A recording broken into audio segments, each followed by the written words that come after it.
Hello students, good morning to all of you. Welcome to Kapil Commerce Classes. Myself आकृति. जैसा कि आपको पता है कि जब भी बीकॉम के एग्जाम्स आते हैं तो हम लोग आपके लिए स्पेशल यूट्यूब पे मैराथन क्लासेस स्टार्ट करते हैं फॉर थ्योरी सब्जेक्ट्स के लिए. किसके लिए? थ्योरी सब्जेक्ट्स, न्यूमेरिकल सब्जेक्ट्स, हर तरह के सब्जेक्ट्स आपको देखने को मिलेंगे. आपका जो है मैनेजमेंट का एग्जाम है. पहले हमने एक अकाउंट्स की मैराथन ली थी जिसका काफ़ी अच्छा रिस्पॉन्स आया. अब है मैनेजमेंट की एक मैराथन ले रहे हैं हम लोग आपकी, जिसके अंदर आपको वही क्वेश्चंस बताए जाएंगे. Those are important from your exam point of view. जो एग्जाम के अकॉर्डिंग बेस्ट है, आपके लिए इम्पॉर्टेंट है, सिर्फ हम उन्हीं क्वेश्चंस के ऊपर फोकस करने वाले हैं. और फटाफट से वीडियो को लाइक करो, शेयर करो, जितना हो सके शेयर किया करो, और हमारे इस नए चैनल को प्यार दो, सब्सक्राइब किया करो. और चलिए विदाउट वेस्टिंग आवर टाइम हम हमारी क्लास स्टार्ट करते हैं. फर्स्ट क्वेश्चन आपको देखने को मिल रहा है, डिफाइन मैनेजमेंट. मैनेजमेंट क्या है, इसकी इंपॉर्टेंस क्या है एंड इसकी कैरेक्टरिस्टिक्स क्या है. तो मैनेजमेंट आप लोगों को पता होगा, ये क्वेश्चन इंपॉर्टेंट है. कोई भी आज तक का आप एग्जाम उठा के देख लेना, मुझे नहीं लगता कि कोई भी एग्जाम ऐसा गया होगा जिसके अंदर मैनेजमेंट के बारे में क्वेश्चन नहीं आया हो. तो एक क्वेश्चन तो बेसिक बनता ही है कि मैनेजमेंट क्या है, उसकी इंपॉर्टेंस और उसकी कैरेक्टरिस्टिक्स क्या है. मैनेजमेंट क्या है? एक प्रोसेस है जिसमें आप करते क्या है? Planning, organising, staffing, directing and controlling. किस लिए करते हैं? इसलिए करते हैं ताकि हम हमारे स्पेसिफिक गोल्स को, जो भी मेरे बिजनेस के गोल्स हैं, उनको अचीव कर पाएं. कैसे? एफिशिएंट एंड इफेक्टिव मैनर में. अब व्हाट इज एफिशिएंसी? एफिशिएंसी का मतलब होता है कि आप अपना काम बहुत अच्छे से कर रहे हो और उस काम को करने में जो आपकी कॉस्ट आ रही है ना, वो भी क्या आ रही है? कम से कम आ रही है. मिनिमल कॉस्ट, जिसमें आप अपने टास्क को बहुत सही कंप्लीट कर रहे हैं और किस पे कर रहे हैं? कॉस्ट क्या आ रही है? कम आ रही है. इफेक्टिवनेस का मतलब होता है कि आपने अपना टास्क जो टाइम लिमिट थी ना उसके अंदर पूरा कर लिया. इफेक्टिवनेस का मतलब क्या होता है? You have completed your task with in A time limit. आपने अपना टास्क एक टाइम लिमिट के अंदर पूरा कर लिया. क्लियर है? This is your management. अगर आपसे मीनिंग ऑफ मैनेजमेंट, अब यही क्वेश्चन आ जाए तो सबसे पहले हम लिखेंगे मीनिंग ऑफ मैनेजमेंट कि मैनेजमेंट है क्या? एक प्रोसेस है जिसमें हम planning, organising, staffing, directing and controlling ये सब करते हैं. क्यों करते हैं? ताकि हम हमारे गोल्स को इफेक्टिवली एंड एफिशिएंसी से अचीव कर पाए. इफेक्टिवनेस का मतलब होता है कि आपने एक टाइम लिमिट के अंदर अपने गोल्स को अचीव कर लिया. एंड एफिशिएंसी का मतलब होता है कि आप अपने टास्क को पूरा किया और मिनिमम कॉस्ट पे किया. क्या किया? उसमें कॉस्ट क्या आई हमारी? कम से कम आई. मैनेजमेंट है क्या? एक प्रोसेस है, सिस्टमेटिक प्रोसेस है. किस चीज का? डूइंग थिंग्स, चीजों को करने का. इसके अंदर आपका planning, organising, directing and controlling ये सब आता है.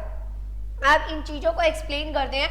प्लानिंग का मतलब क्या होता है? प्लानिंग जो है ना, आप काम करने से पहले सोच रहे हो. Thinking actions before in advance. ठीक है, आपका काम क्या रहने वाला है उसके बारे में एडवांस में सोचना.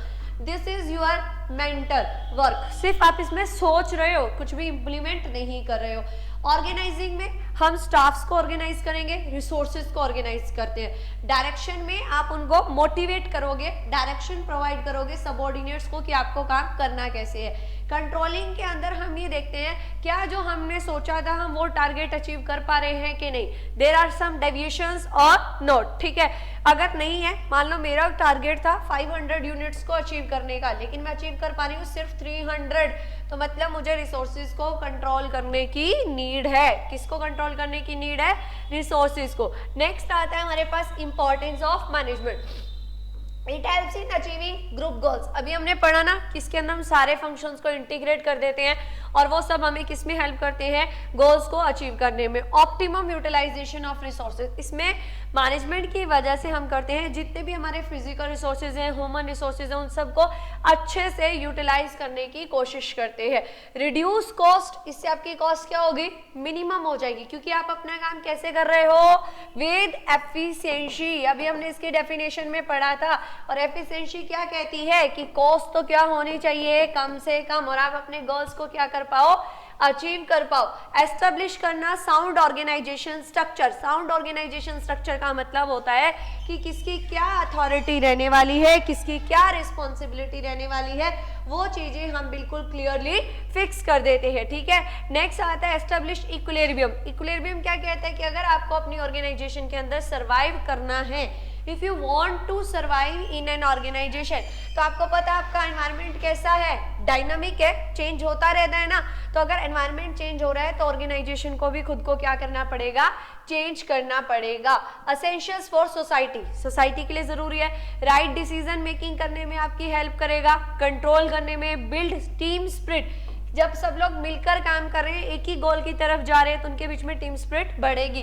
प्रोडक्टिविटी क्या होती है, बूस्ट अप हो जाती है, क्योंकि हमारा टारगेट ये रहता है कि we want to maximise the output. हमें आउटपुट को क्या करना है, मैक्सिमाइज करना है। कैसे करना है, बाय यूटिलाइजिंग द रिसोर्सेज। किसका यूज करके, रिसोर्सेज का अच्छे से अच्छा यूज करके हमें इसको करना है। ब्रिंग कोऑर्डिनेशन, कोऑर्डिनेशन जिसमें हम बाइंड करते हैं ऑल मेंबर्स को टुगेदर, सब मेंबर्स को एक साथ ले आते हैं, ठीक है। अब नेक्स्ट है हमारे पास क्या, कैरेक्टरिस्टिक्स। कैरेक्टरिस्टिक्स क्या है भाई, गोल ओरिएंटेड प्रोसेस है। हमारा एक गोल है और हमारा टारगेट सिर्फ इतना ही है कि हमें उस गोल को बार बार अचीव करना है। परवेसिव, हर जगह एप्लीकेबल होगा। ये लोग आप 11th क्लास से पढ़ते आए हो। परवेसिव क्या होता है कि मैनेजमेंट जो है वो हर जगह मिलेगी, कोई भी ऐसी फील्ड नहीं है जहां पर आपका मैनेजमेंट एप्लीकेबल ना होता हो। आप हॉस्पिटल्स की बात कर लीजिए, स्कूल्स की बात कर लीजिए, अपने घर की बात कर लीजिए। मल्टी डायमेंशनल है कि मैनेजमेंट के जो बहुत सारे डायमेंशंस होते हैं। एक तो ये वर्क को मैनेज करती है, दूसरा किसको मैनेज करती है, पीपल को भी मैनेज करती है। वर्क कैसे मैनेज करना है, लोगों को कैसे मैनेज करना है, ऑपरेशंस को कैसे मैनेज करना है। ये कॉन्टिन्यूस प्रोसेस है, ऐसा कभी नहीं होगा कि ये एक पॉइंट पर आके स्टॉप हो जाए। No, this is not possible. Management जब तक आपकी ऑर्गेनाइजेशन चलेगी तब तक आपका मैनेजमेंट भी चलेगा। ये क्या है, एक ग्रुप एक्टिविटी है। ग्रुप एक्टिविटी का मतलब होता है कि एक अकेला आदमी कभी भी मैनेजमेंट नहीं कर सकता। अगर आपको मैनेजमेंट करना है तो उसके लिए बहुत सारे लोगों का, ग्रुप्स का होना जरूरी है। डायनामिक फंक्शन है, यू नो एनवायरनमेंट क्या होता है, चेंज होता है। एनवायरनमेंट क्या हो रहा है, चेंज हो रहा है। और एनवायरनमेंट चेंज होगा तो हमें क्या करना पड़ेगा, ऑर्गेनाइजेशन को भी चेंज करना पड़ेगा, क्योंकि सोशल, इकोनॉमिक और पॉलिटिकल कंडीशंस क्या हो रही हैं, चेंज हो रही है। इनटेंजिबल फोर्स है, मैनेजमेंट को हम टच नहीं कर सकते क्योंकि ये टेंजिबल नहीं है, सिर्फ इसको हम फील कर सकते हैं। अब कैसे फील करें मैम, फील ऐसे कर सकते हैं कि अगर कोई ऑर्गेनाइजेशन बहुत ज़्यादा सक्सेस पे जा रही है तो हम बोलेंगे कि इसका मैनेजमेंट बहुत अच्छा है। अगर कोई ऑर्गेनाइजेशन सक्सेस अचीव नहीं कर पा रही, डाउनफॉल में जा रही है, तो हम बोलेंगे कि इसका मैनेजमेंट अच्छा नहीं है। क्लियर है। नेक्स्ट आता है कॉम्पोजिट प्रोसेस। इसके अंदर ये एक अकेला नहीं है, इसके अंदर बहुत सारे फंक्शंस हैं जो एक दूसरे के ऊपर डिपेंडेंट है, इसलिए क्या है, कंपोजिट है। Planning, organising, staffing, directing, controlling, तो ये हमने इसके अंदर बहुत सारे फंक्शंस को इंक्लूड किया हुआ है जो कि क्या है, इंटरडिपेंडेंट है। इफेक्टिवनेस और एफिशिएंसी में बैलेंस बना के रखता है। इफेक्टिवनेस क्या होता है कि आप अपने टारगेट्स को, गोल्स को टाइम पे अचीव कर रहे हो। अब टाइम पे अचीव करने का मतलब ये नहीं कि हमने कॉस्ट की तरफ ध्यान ही नहीं दिया, जितना वेस्टेज हो रहा है होने दो, नहीं। इफेक्टिवनेस भी होनी चाहिए, साथ साथ एफिशिएंसी भी होनी चाहिए कि हमारी जो कॉस्ट है वो कम से कम आनी चाहिए। कॉस्ट क्या आनी चाहिए, कम से कम। नेक्स्ट कहता है यूनिवर्सल। यूनिवर्सल हर जगह एप्लीकेबल होगा, कोई भी है, चाहे आप प्रॉफिट मेकिंग ऑर्गेनाइजेशन हो, चाहे आप नॉन प्रॉफिट मेकिंग ऑर्गेनाइजेशन हो, हर जगह। मैनेजमेंट इज बोथ, साइंस भी है, आर्ट भी है। साइंस का मतलब होता है कि इसके कुछ फिक्स रूल्स, प्रिंसिपल्स होते हैं जिनको आपको फॉलो करना पड़ेगा। आर्ट कहता है कि आप इसके अंदर चेंजेस कर सकते हो, ऐसा नहीं है कि रिजिडिटी नहीं है, अगर हम चाहें तो हम उसके अंदर थोड़ा बहुत चेंजेस कर सकते हैं। प्रोफेशन बन चुका है, पहले मैनेजमेंट प्रोफेशन नहीं था लेकिन अब मैनेजमेंट प्रोफेशन बन चुका है। इसके लिए आपको एक स्पेशल डिग्री एक्वायर करनी पड़ती है, जैसे आपको एचआर मैनेजर बनना है तो एचआरएम की डिग्री आपके पास होनी चाहिए, है ना। नेक्स्ट कहता है मैनेजमेंट जो है एक इंटरडिसिप्लिनरी अप्रोच है, बहुत सारी अप्रोचेस से ये मिलकर बनी है, ऐसा नहीं है कि सिर्फ एक अकेली, इसमें इंजीनियरिंग, इकोनॉमिक्स, मैथमेटिक्स सब आता है। Management is dynamic, environment change होता है तो मैनेजमेंट को भी चेंज होना पड़ेगा। इट इज नॉट स्टैटिक, ये स्टैटिक नहीं है, फिक्स नहीं है। क्लियर हुआ? तो अगर आपसे एग्जाम में क्वेश्चन बनता है कि what do you mean by management, आप अच्छे से बता सकते हो उसकी कैरेक्टरिस्टिक। अब मेरी बात सुनो बच्चों ध्यान से, हमें सबसे पहले यही क्वेश्चन करते हैं एग्जाम में आ गया, कैसे अटेम्प्ट करें, how to attempt the theory questions to get maximum marks, ताकि हमें क्या मिल सके, मैक्सिमम मार्क्स। सबसे पहले आपको क्या करना है, सबसे पहले यहाँ हमारा क्वेश्चन था तो यहाँ हम लिखेंगे मीनिंग ऑफ मैनेजमेंट। क्या लिखोगे आप लोग, मीनिंग ऑफ मैनेजमेंट। हमने यहाँ मीनिंग ऑफ मैनेजमेंट लिख दोगे, आप लोगों को आता है। जैसे ही मीनिंग ऑफ मैनेजमेंट हो जाएगा, आफ्टर दैट हम यहाँ लिखेंगे डेफिनेशन ऑफ मैनेजमेंट। क्या लिखने वाले हैं, डेफिनेशन ऑफ मैनेजमेंट। उसके बाद हमने क्या पढ़ा था, इंपॉर्टेंस, किसके ऊपर फोकस किया था, इंपॉर्टेंस ऑफ मैनेजमेंट। तो इंपॉर्टेंस ऑफ मैनेजमेंट जो भी थी आपकी, आपको उसको क्या करना है, सिंपली यहाँ ऐसे बनाएंगे, यहाँ लिखेंगे हम क्या, इंपॉर्टेंस। ठीक है, यहाँ डायग्राम की फॉर्म में एक्सप्लेन, पहले पॉइंट्स पॉइंट्स सब आपको टिप्स में याद होने चाहिए। अंदर की डिटेल याद हो या ना हो, but you have to learn the points. आपको सारे के सारे पॉइंट्स टिप्स पे लर्न होने चाहिए। क्लियर है कि आपको पॉइंट्स याद होने चाहिए। ठीक है, सारे के सारे पॉइंट्स बेटा आपको टिप्स पे अच्छे से लर्न होने चाहिए। ऐसा नहीं हो कि आपको पॉइंट्स याद ही नहीं हो। तो हमारा मेन फोकस किसके ऊपर रहेगा, पॉइंट्स के ऊपर। तो आपको सारे पॉइंट्स याद होने चाहिए कि मैनेजमेंट के हमने क्या पढ़े, कि आपको गोल्स को अचीव करने में हेल्प करता है, optimum utilisation of resources, effectiveness, efficiency. सारे पॉइंट्स लिखने के बाद आप उनको 2 लाइंस में एक्सप्लेन कर देना। आफ्टर दैट हमने क्या पढ़ा, इसकी कैरेक्टरिस्टिक्स। तो कैरेक्टरिस्टिक्स को भी क्या है, गोल ओरिएंटेड प्रोसेस है, गोल ओरिएंटेड प्रोसेस है, यूनिवर्सल है, परवेसिव है, डायनामिक है, इंटरडिसिप्लिनरी है, साइंस है, और क्या था, आर्ट है, और क्या है, प्रोफेशन है। ठीक है, तो इस तरीके से आप 10-12 पॉइंट्स लिख के उनको लास्ट में क्या कर देंगे, एक्सप्लेन कर देंगे। क्लियर? अब नेक्स्ट क्वेश्चन हमें देखने को मिल रहा है, what do you understand by concept of management. अब मैम इस क्वेश्चन में क्या करें, अगर ये क्वेश्चन आ जाए तो इस क्वेश्चन में हम क्या करेंगे, क्योंकि इसने जस्ट हमसे कॉन्सेप्ट ऑफ मैनेजमेंट पूछा है। सबसे पहले वही meaning of management, then definition of management, फिर आपकी इंपॉर्टेंस आ जाएगी, एंड लास्ट में हम उसकी क्या बता देंगे, क्लासिफिकेशन, कैरेक्टरिस्टिक्स। ठीक है, कि ये सब इसमें करने की आपको जरूरत नहीं है। अच्छा, उसके बाद हमारे पास है comment on the following points. In points पे कमेंट्स करना है कि मैनेजमेंट जो है is art science both, development of people, not direct management is art of getting done through. ये क्वेश्चन हम नहीं कर रहे क्योंकि आपके एग्जाम पॉइंट ऑफ व्यू से इंपॉर्टेंट नहीं है। ठीक है, तो जो इंपॉर्टेंट क्वेश्चन है हमारा मेन टारगेट उन्हीं पे रहने वाला है।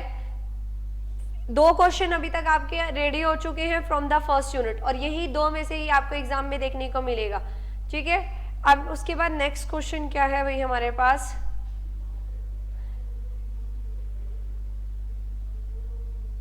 एक second, what do you mean by process of management, इसकी कैरेक्टरिस्टिक्स एंड फंक्शंस बताओ। तो मुझे बताओ क्या आपको कैरेक्टरिस्टिक्स लर्न है कि नहीं है, लर्न है कैरेक्टरिस्टिक्स अच्छे से, फीचर्स आ जाए, कैरेक्टरिस्टिक्स आ जाए, बात वही रहेगी कि कॉन्टिन्यूस है, कोलैबोरेटिव है, इंटरडिसिप्लिनरी है, यूनिवर्सल है।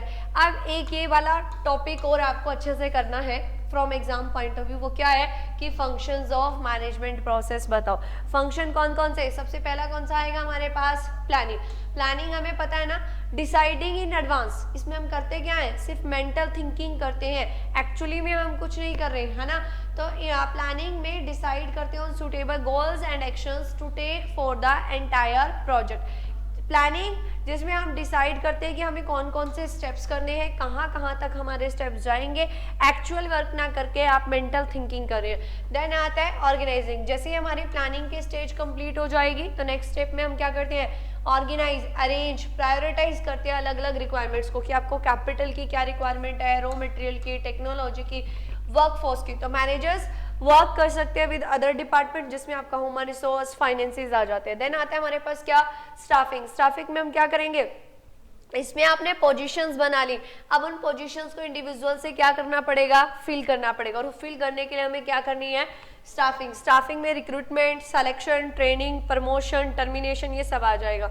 नेक्स्ट आता है लीडिंग। लीडिंग मतलब डायरेक्टिंग, जिसमें आप उनको मोटिवेट करते हो, डायरेक्शन प्रोवाइड करवाते हो, how to do the work, कि आपको काम करना कैसे है। कंट्रोलिंग में हम क्या करते हैं, मैनेजर जो होगा वो इवेल्युएट करेगा किसको, बिजनेस प्रोसेस को। कैसे इवेल्युएट करेगा, बाय कंपैरिजन, कैसे कंपैरिजन करके। और कंपैरिजन में वो किस किस का कंपैरिजन करेगा, एक होता है उसका एक्चुअल वर्क और एक होगा उसका standard work. Comparison between actual work and standard work, दोनों में कंपैरिजन करके देखेगा। अगर उसका एक्चुअल वर्क स्टैंडर्ड वर्क से ज्यादा आ रहा है तो वो उसको मेंटेन करने की कोशिश करेगा। क्या कोशिश करेगा, उसको मेंटेन करने की। लेकिन अगर उसका एक्चुअल वर्क कम आ रहा है और स्टैंडर्ड वर्क ज्यादा आ रहा है, मतलब हमारे पास क्या आ रहे हैं, डेविएशंस। और कैसे डेविएशंस, नेगेटिव। आपने काम में कोई ना कोई गड़बड़ की है तो आपको उसको कंट्रोल करने की नीड है, ठीक है। अच्छा, discuss the different roles that a manager play in an organisation by Henry Mintzberg. तो ये 3 तरह के रोल्स इन्होंने बताए थे। वैसे इतना इंपॉर्टेंट है नहीं, बट शॉर्ट के लिए आप पॉइंट्स में लर्न कर सकते हो। एक इन्होंने इंटरपर्सनल रोल दिया था, एक इंफॉर्मेशनल रोल और एक डिसीजनल रोल। कितने रोल बताए, 3, इंटरपर्सनल, इंफॉर्मेशनल और डिसीजनल रोल। इंटरपर्सनल रोल जो किसके ऊपर बेस्ड होता है, ह्यूमन स्किल्स के ऊपर। किसके ऊपर बेस्ड होता है, ह्यूमन स्किल्स के ऊपर, कि इनकी आपस में रिलेशनशिप कैसे है ह्यूमन के अंदर, ठीक है। सबसे पहला आता है figure head role. Figure head role जो होता है, इसकी कोई रियल अथॉरिटी नहीं है, कोई रिस्पॉन्सिबिलिटी नहीं है, सिंपली मैनेजर की तरह ही काम करेगा जैसा करता है। लीडर रोल, लीडर जो मैनेजर है वो परफॉर्म करता है रोल ऑफ लीडर, कैसे, दूसरों को मोटिवेट करके। लाइजन रोल, कम्युनिकेशन करेगा 2 लोगों के बीच में ताकि वो मिलकर काम कर सके। इंफॉर्मेशनल रोल जो आपको इंफॉर्मेशन प्रोवाइड करवाएगा। तो नर्व सेंटर या मॉनिटर रोल जो क्या करता है, एग्जामिन करेगा क्या क्या चेंजेस आ रहे हैं चैलेंजेस में, अपॉर्चुनिटीज में, थ्रेट्स में, और उनको मॉनिटर करता है। फिर आता है डिसेमिनेटर, स्पोक्स पर्सन, डिसीजन। इसके क्वेश्चन के आपको जस्ट पॉइंट्स लर्न करने हैं, ज्यादा डिटेल में नहीं जाना। नेक्स्ट फिर वही क्वेश्चन रिपीट हो रहा है, स्कोप ऑफ मैनेजमेंट। स्कोप आ जाए तो वही इंपॉर्टेंस बतानी है आपने मैनेजमेंट की, ठीक है। नेक्स्ट क्या है, नेक्स्ट क्वेश्चन पे चलते हैं। हाँ, scientific management, this is important question. आप क्या कहते हैं कि जो आपकी साइंटिफिक मैनेजमेंट अप्रोच है उसको एक्सप्लेन करो। किसको एक्सप्लेन करो, साइंटिफिक मैनेजमेंट अप्रोच को, है ना। किसको एक्सप्लेन करना है भाई, साइंटिफिक मैनेजमेंट अप्रोच को। चलिए, साइंटिफिक मैनेजमेंट अप्रोच क्या कहती है, देखो क्या है। साइंटिफिक मैनेजमेंट अप्रोच को हम बोलते हैं प्रोडक्टिविटी या फिर एफिशिएंसी अप्रोच। क्या बोला जाता है, प्रोडक्टिविटी और एफिशिएंसी अप्रोच। ये क्या कह रही है, देखते हैं। साइंटिफिक मैनेजमेंट स्कूल किसके पर कंसंट्रेट करता है, ये कहते हैं कि बेस्ट वे ढूंढ के दो of doing things in order to achieve maximum production and maximum efficiency. आप मुझे ना एक फाइन ढूंढ के दो, क्या ढूंढ के दो, बेस्ट वे। क्या ढूंढ के दो, बेस्ट वे, कि आपको क्या सबसे सही लग रहा है, बेस्ट वे ऑफ किस चीज की, डूइंग ए थिंग, ताकि आप एक काम को कर सकें, इन ऑर्डर टू अचीव, ताकि आपको मिले क्या, maximum production and maximum efficiency. जितने भी काम करने के तरीके हैं उसमें से मुझे सबसे बेस्ट मेथड को ढूंढना है ताकि वो मुझे क्या देख सके, maximum output and maximum efficiency. अब इसके हैं कुछ कैरेक्टरिस्टिक्स बोल सकते हो, अजम्पशंस बोल सकते हो, बिलीफ्स या फिर प्रिंसिपल। सबसे पहला कहता है फर्स्ट कि ये जो स्कूल है ना, ये बिलीव करता है कि principal object of management should be to secure maximum prosperity of employer and employee. दोनों की मैक्सिमम प्रोस्पेरिटी होनी चाहिए, चाहे एम्प्लॉयर हो और चाहे एम्प्लॉयर। वो पॉसिबल कैसे है, जब हम उनकी प्रोडक्टिविटी और एफिशिएंसी को मैक्सिमाइज कर सकते हैं। और ये अचीव कैसे हो सकती है, जब हम क्या करेंगे, best of doing a thing. एक काम को करने के बहुत सारे तरीके हैं, बट आपने उसका बेस्ट से काम किया। और बेस्ट को ढूंढने के लिए आपको करना क्या पड़ेगा, रिसर्च करनी पड़ेगी। टाइम, मटेरियल, प्रोसीजर, इनको एक स्टैंडर्ड फिक्स कर दो, डिवीजन ऑफ वर्क करो और साथ साथ क्या अचीव कर पाओगे आप, स्पेशलाइजेशन। ठीक है, नेक्स्ट क्या है भाई, क्रिटिसिज्म, कमियां क्या क्या बताई गई। कहता है कि ये ना सबसे ज्यादा प्रेशर डालता है rational and economic nature of a man पे, कि भाई it is wrong to presume that for hire, कि अगर आप मुझे ज़्यादा पैसा दोगे ना तो worker will be ready to do everything, तो वो कुछ भी करने के लिए रेडी हो जाएगा। नहीं, ऐसा नहीं होता कि आप मुझे हाई सैलरी दे रहे हो और मैं उसके लिए कुछ भी करूंगा, नहीं। तो इट डिड नॉट इग्नोर, लेकिन इसने नॉन इकोनॉमिक और सोशल नीड्स ऑफ वर्कर्स को इग्नोर नहीं किया, लेकिन इसने फॉर्मल रिलेशनशिप्स को इग्नोर किया। ओवर स्पेशलाइजेशन पे फोकस कर रहा है, बार बार बोल रहा है कि आपके पास क्या होनी चाहिए, स्पेशलाइजेशन होनी चाहिए। स्पेशलाइजेशन से वर्क क्या हो रहा है, मोनोटोनियस भी हो जाता है, क्योंकि आप एक ही काम को बार बार रिपीट कर रहे हो, है ना। It separates the planning function from doing, इसने दोनों को अलग अलग कर दिया। ये कंसंट्रेट किसके ऊपर करता है, एफिशिएंसी और प्रोडक्टिविटी के ऊपर। It consider all the principles universally applicable without organising the uniqueness, की यूनिकनेस क्या रहने वाली है। प्रमोट किसको करेगा, इंडिविजुअलिज्म को। किसको प्रमोट करता है, इंडिविजुअलिज्म को, ठीक है। अनसाइंटिफिक एंड एंटी सोशल लगता है हमें कई बार, क्योंकि इसमें डेमोक्रेसी नहीं है, एंटी डेमोक्रेटिक है, ठीक है। एडमिनिस्ट्रेटिव स्कूल ऑफ थॉट की भी करेक्टरिस्टिक्स दे रखे हैं। मेरे हिसाब से जो यहाँ से क्वेश्चन बनेगा ना बेटा, वो बनेगा प्रिंसिपल से, करेक्टरिस्टिक्स से क्वेश्चन नहीं बनेगा। एक तो डिफरेंस बहुत इंपॉर्टेंट है, ठीक है, this is the most important. क्या डिफरेंस पूछ रहे हैं हमसे, साइंटिफिक मैनेजमेंट में और एडमिनिस्ट्रेटिव मैनेजमेंट में। आपको पता है ये किसने दी थी, एफडब्ल्यू टेलर ने। ये किसने दिया, हेनरी फ्योल ने। ये चीजें हमें बहुत अच्छे से याद है ना। Scientific management is propounded by FW Taylor and administrative management is propounded by Henry Fayol. ये थ्योरी कंसीडर करती है work flow and operator efficiency and improvement in an organisation, की इम्प्रूवमेंट होना चाहिए। ये कंसीडर करती है मैनेजमेंट के स्टाइल्स एंड एक्टिविटीज को, ताकि हम मैक्सिमम आउटपुट को अचीव कर पाए। इसका फोकस रहता है लो लेवल पे, इसका फोकस कहाँ रहेगा, टॉप लेवल पे। ये प्रोडक्शन पे फोकस करती है, ये कहाँ पर ज़्यादा डायरेक्शन प्रोवाइड करवाएगी, ये होती है मैनेजमेंट के लिए। तो किसको डायरेक्शन देगी, मैनेजरियल को। एप्लीकेबिलिटी, ये स्पेशलाइज्ड ऑर्गेनाइजेशन में है, लेकिन ये हर जगह एप्लीकेबल होगी। मेथड ऑफ रेम्युनरेशन डिफरेंट होते हैं, लेकिन इसमें हम प्रॉफिट को शेयर करते हैं किसके साथ, मैनेजमेंट के साथ। अप्रोच इंजीनियर्स की है, ये मैनेजर्स की है। Main activity work study, time study, इसमें आती है हमारी प्लानिंग एंड कंट्रोलिंग, ठीक है। नेक्स्ट है हमारे पास क्या, describe in brief the new classical school of thought and also distinguish between human relation approach and behavioural science. New classical approach जो है ना मैनेजमेंट की, वो एक एक्सटेंडेड वर्जन है, उसको थोड़ा सा बढ़ाया गया। किसको, क्लासिकल थ्योरी को, ठीक है। जब हम क्लासिकल थ्योरी को थोड़ा सा आगे बढ़ा देते हैं तो हमारे पास कौन सी अप्रोच निकल कर आती है, नियो क्लासिकल थ्योरी, जिसको हम बोलते हैं बिहेवियरल थ्योरी भी बोल देते हैं कई बार, ठीक है। Behavioural theory of organisation, human relation, या फिर new classical theory of management. तो अब हमें ये पता है नियो क्लासिकल, दो वर्ड से मिलकर बना, एक तो नियो और एक क्लासिकल। नियो का मतलब हो गया न्यू, क्लासिकल का मतलब होता है work done by group of economics, ठीक है। क्लासिकल थ्योरी के अंदर मैनेजमेंट का फोकस किसके ऊपर रहता है, कि मेरी जॉब का कंटेंट क्या रहने वाला, और क्लासिकल के अंदर हमारा जॉब का कंटेंट क्या रहने वाला है, इसके ऊपर। दो मूवमेंट्स हुए थे, दो मूवमेंट हुए हमारे न्यू क्लासिकल अप्रोच के अंदर। क्या, कि इसके अंदर एक तो हमने उनके इमोशनल बीइंग्स, इमोशंस को भी प्रायोरिटी दी है, ह्यूमन रिलेशन अप्रोच, और एक behavioural science. Human relation approach कहती है कि इंडिविजुअल की नीड्स क्या है, ठीक है। इंटरपर्सनल अप्रोच ली हमने कि हमें मैनेज कैसे करना है किसको, ह्यूमन बींग्स को, चाहे हम वो फॉर्मल एलिमेंट्स के थ्रू करें चाहे फिर इनफॉर्मल एलिमेंट्स के थ्रू करें। जो फॉर्मल एलिमेंट्स है ना एक ऑर्गेनाइजेशन के, आर इट्स स्ट्रक्चर, और इनफॉर्मल के अंदर इंटरेक्शन बिटवीन इंडिविजुअल्स के।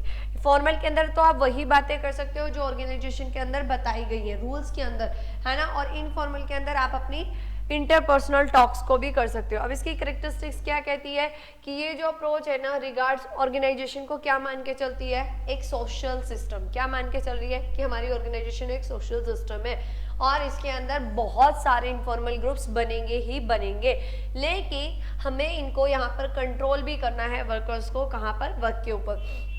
Woman at the organisation are not rational always, हमेशा रेशनल नहीं रह सकते, क्योंकि उनके भी अपने इमोशंस होते हैं, फीलिंग, सेंटिमेंट्स होते हैं, और वो उनके बिहेवियर में रिफ्लेक्ट करता है, ठीक है। जैसे मान लो आज मेरा मूड सही नहीं है तो मेरा बिहेवियर में रिफ्लेक्ट करेगा कि हाँ क्यों, क्योंकि मेरे भी खुद के इमोशंस हैं, फीलिंग्स हैं। This theory believes in the development of, किसके ऊपर, कॉन्जेनियल एनवायरनमेंट के ऊपर, कि भाई ये कॉन्फ्लिक्ट को अवॉइड करती है। पहली कोशिश ये करती है कि हमारी ऑर्गेनाइजेशन के अंदर कॉन्फ्लिक्ट होना ही नहीं चाहिए, क्योंकि कॉन्फ्लिक्ट हो गया तो फिर मैं मेरे अपने गोल्स को अचीव नहीं कर पाऊंगी। वर्कर का पार्टिसिपेशन होना चाहिए प्लानिंग के अंदर और डिसीजन मेकिंग के अंदर। ये approach also focus on a sound two way communication system. People oriented skills should be developed in managers ताकि वो एक चांस दे सके, एक फीलिंग ऑफ बिलोंगिंगनेस हो। क्रिटिसिज्म क्या कहता है भाई, कमियां क्या क्या है। सबसे पहला कहता है ये अप्रोच फोकस करता है on creating a happy environment. कैसा एनवायरनमेंट होना चाहिए हमारी ऑर्गेनाइजेशन के अंदर, हैप्पी एनवायरनमेंट होना चाहिए कि हम वर्कर्स को वर्क प्लेस के ऊपर हैप्पी रख पाएं। बट हैप्पीनेस अलोन, लेकिन क्या आप लोग मतलब हम कहीं जॉब कर रहे हैं और वो हमें बहुत खुश रख रहे हैं, क्या हैप्पीनेस से प्रोडक्टिविटी बढ़ती है क्या? नहीं, अकेले हैप्पीनेस से कभी भी प्रोडक्टिविटी नहीं बढ़ेगी। समटाइम ये इमोशन वर्कर के इमोशन से भी प्ले करती है, उनको मैन्युपुलेट कर देती है ताकि वो ऑर्गेनाइजेशन के गोल्स को क्या कर पाए, अचीव कर पाए। क्या कर पाए, अचीव कर पाए। ये ओवर एम्फेसाइज कर रही है, ज्यादा प्रेशर डालती है सोशल साइकोलॉजिकल फैक्टर्स के ऊपर, उनको कैसे मॉनेटरी इंसेंटिव्स वगैरह को, उसको मॉनेटरी इंसेंटिव्स को कम करके और इन चीज़ों को ज़्यादा प्रायोरिटी दे रही है। Other environmental factors such as technology, trade union, ये सब आएगा। अब आती है हमारे पास behavioural science approach. Behavioural science approach of management किसके ऊपर फोकस है, साइकोलॉजिकल और सोशियोलॉजिकल प्रोसेस में, जिसमें आपका एटीट्यूड, मोटिवेशन, ग्रुप डायनामिक्स, ये सब आएंगे जो इन्फ्लुएंस करते हैं किसको, एम्प्लॉय की परफॉर्मेंस को। किसको इन्फ्लुएंस करते हैं, एम्प्लॉय की परफॉर्मेंस क्या रहने वाली है, किस तरीके से वो काम करने वाला है, ठीक है, उसका एटीट्यूड क्या है, ये सब चीजें। अब characteristics, we all know organisation क्या है हमारी, एक सोशल, इकोनॉमिक और टेक्निकल सिस्टम है जिसके अंदर इंडिविजुअल्स हैं, उनके इंटरपर्सनल रिलेशंस होंगे, सोसाइटी के रिलेशनशिप भी होंगे। अब जब रिलेशनशिप्स हैं तो कॉन्फ्लिक्ट्स होंगे कि नहीं होंगे, होंगे ना। तो डिफरेंट डिफरेंट लेवल्स पे क्या हो रहे हैं, कॉन्फ्लिक्ट्स भी हो रहे हैं। और हर एक इंडिविजुअल एक दूसरे इंडिविजुअल से डिफर करता है, पर्सनैलिटी की फॉर्म में, एटीट्यूड की फॉर्म में, वैल्यूज की फॉर्म में। ये अप्रोच फोकस करती है satisfaction of the needs of employees.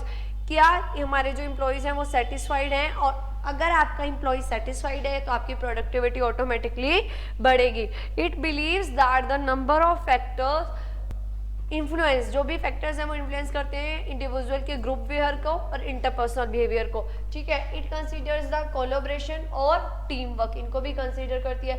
Every individual in the organisation कैसा है, ऑप्टिमिस्ट है। ऑप्टिमिस्ट का मतलब पॉजिटिवनेस है उसके अंदर, ठीक है।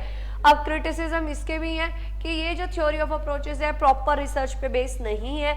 रिकमेंडेशन डिफिकल्ट हो जाता है मैनेजर्स के लिए टू डिसाइड कि किसकी एडवाइस को वो फॉलो करे, है ना। टेक्निकल लैंग्वेज, अब देखो दोनों में डिफरेंसेस, दिस इज इम्पॉर्टेंट। ऊपर वाला भी इम्पॉर्टेंट है बट ये ज्यादा इंपॉर्टेंट है क्या, कि डिफरेंस बताना है आपने ह्यूमन रिलेशन अप्रोच और बिहेवियरल अप्रोच में। इसमें हम क्या करते हैं, स्टडी करते हैं इंडिविजुअल को, उसकी नीड को और उसके बिहेवियर को। इसमें ग्रुप बिहेवियर को, ये किसके ऊपर फोकस है, इंडिविजुअल की नीड्स और उसके बिहेवियर के ऊपर। ये फोकस है ग्रुप की नीड और ग्रुप के बिहेवियर के ऊपर। अजम्पशंस अबाउट ऑर्गेनाइजेशन, ये अज्यूम करता है ऑर्गेनाइजेशन को क्या, एक सोशल सिस्टम। ये क्या मान के चलता है, socio technical as well as economic system. Assumption about workers, ये साइंटिफिक वेरीफेबल नहीं है लेकिन इसको हम साइंटिफिकली वेरीफाई कर सकते हैं। नेचर ऑफ नीड्स क्या कहती है, it believe that the workers have, जितने भी वर्कर्स है ना ये मानता है सबकी सिमिलर नीड्स है। क्या सबकी सिमिलर नीड हो सकती है क्या, नहीं, हर एक इंडिविजुअल डिफर है किससे, एक दूसरे से। कॉन्फ्लिक्ट ये अराइज नहीं होने देता, क्योंकि अगर अराइज हो भी गया तो हम उसको रिसॉल्व करना चाहिए, नहीं तो हम हमारे गोल्स को अचीव नहीं कर पाएंगे। ये कहता है कि कॉन्फ्लिक्ट्स हमेशा हार्मफुल नहीं होते, कई बार वो बेनिफिशियल भी हो जाते हैं। रिलेशनशिप, ये तो इनफॉर्मल रिलेशनशिप के ऊपर फोकस करता है और वो ग्रुप रिलेशन के ऊपर। ओरिजिन, हाउथॉर्न की स्टडी हुई थी, वहां से इसका ओरिजिन हुआ, और ये ह्यूमन रिलेशन से। अब आती है हमारे पास नेक्स्ट क्या, व्हाट इज जीएसटी थ्योरी या कॉन्टीजेंसी अप्रोच। कॉन्टीजेंसी अप्रोच या फिर हम इसको बोलते हैं modern school of management thought, ठीक है। 3 तरीके के नाम है। ये क्या कहती है, ये कहती है हमारे पास, देखो सबसे पहला है कि क्वांटिटेटिव साइंस अप्रोच। मॉडर्न के अंदर छोटी छोटी बहुत सारी थ्योरीज है तो इनको हम डिटेल में पढ़ते हैं, ये इंपॉर्टेंट है मॉडर्न थ्योरीज का। सबसे पहले क्या आती है, क्वांटिटेटिव अप्रोच। ये क्या कहती है कि एप्लीकेशन करो किसकी, क्वांटिटेटिव मॉडल की, साइंटिफिक इक्विपमेंट्स की हेल्प से, कि जब आप डिसीजन मैनेजर्स हैं तो उनको mathematical, statistical, econometric tools, techniques, इनका यूज करना चाहिए किसमें, कंप्यूटर्स के लिए, ताकि वो डिसीजन मेकिंग कर सके, ठीक है। तो ये लॉजिकल डिसीजन मेकिंग करती है, क्या करना चाहिए क्या नहीं करना चाहिए इसके ऊपर फोकस करेगी। नेक्स्ट क्या है हमारे पास, इसकी लिमिटेशंस दे रखी है। System approach, system approach to management क्या कहती है, इसको हम बोलते हैं जीएसटी, जनरल सिस्टम थ्योरी। ये कहती है कि हर एक चीज़ है ना एक सिस्टम में चलनी चाहिए। जो आपका पूरा होल सिस्टम है ना उसकी नो हम पार्ट्स में डिवाइड करते हैं और relation between them is essential. तो होल को तो आप एक साथ अंडरस्टैंड नहीं कर सकते and without an understanding of the parts. पहले पार्ट्स को समझोगे तभी तो आप पूरे को समझ पाओगे ना। तो हमें पहले पार्ट्स को समझना पड़ेगा, उसके बाद हम पूरी बॉडी को समझ पाएंगे। दो तरीके का होता है, एक होता है हमारे पास क्लोज्ड और एक कौन सा होगा open system. Close system independent environment से, इसके अंदर हमने क्या किया, हमने हमारी ऑर्गेनाइजेशन को इसके अंदर बंद कर लिया। उसको बाहर से कोई फर्क नहीं पड़ रहा क्योंकि हमारा इंटरेक्ट ही नहीं हो पा रहा आउटसाइड एनवायरनमेंट के साथ, तो इसकी एक्टिविटीज भी बाहर के एनवायरनमेंट से अफेक्ट नहीं हो रही।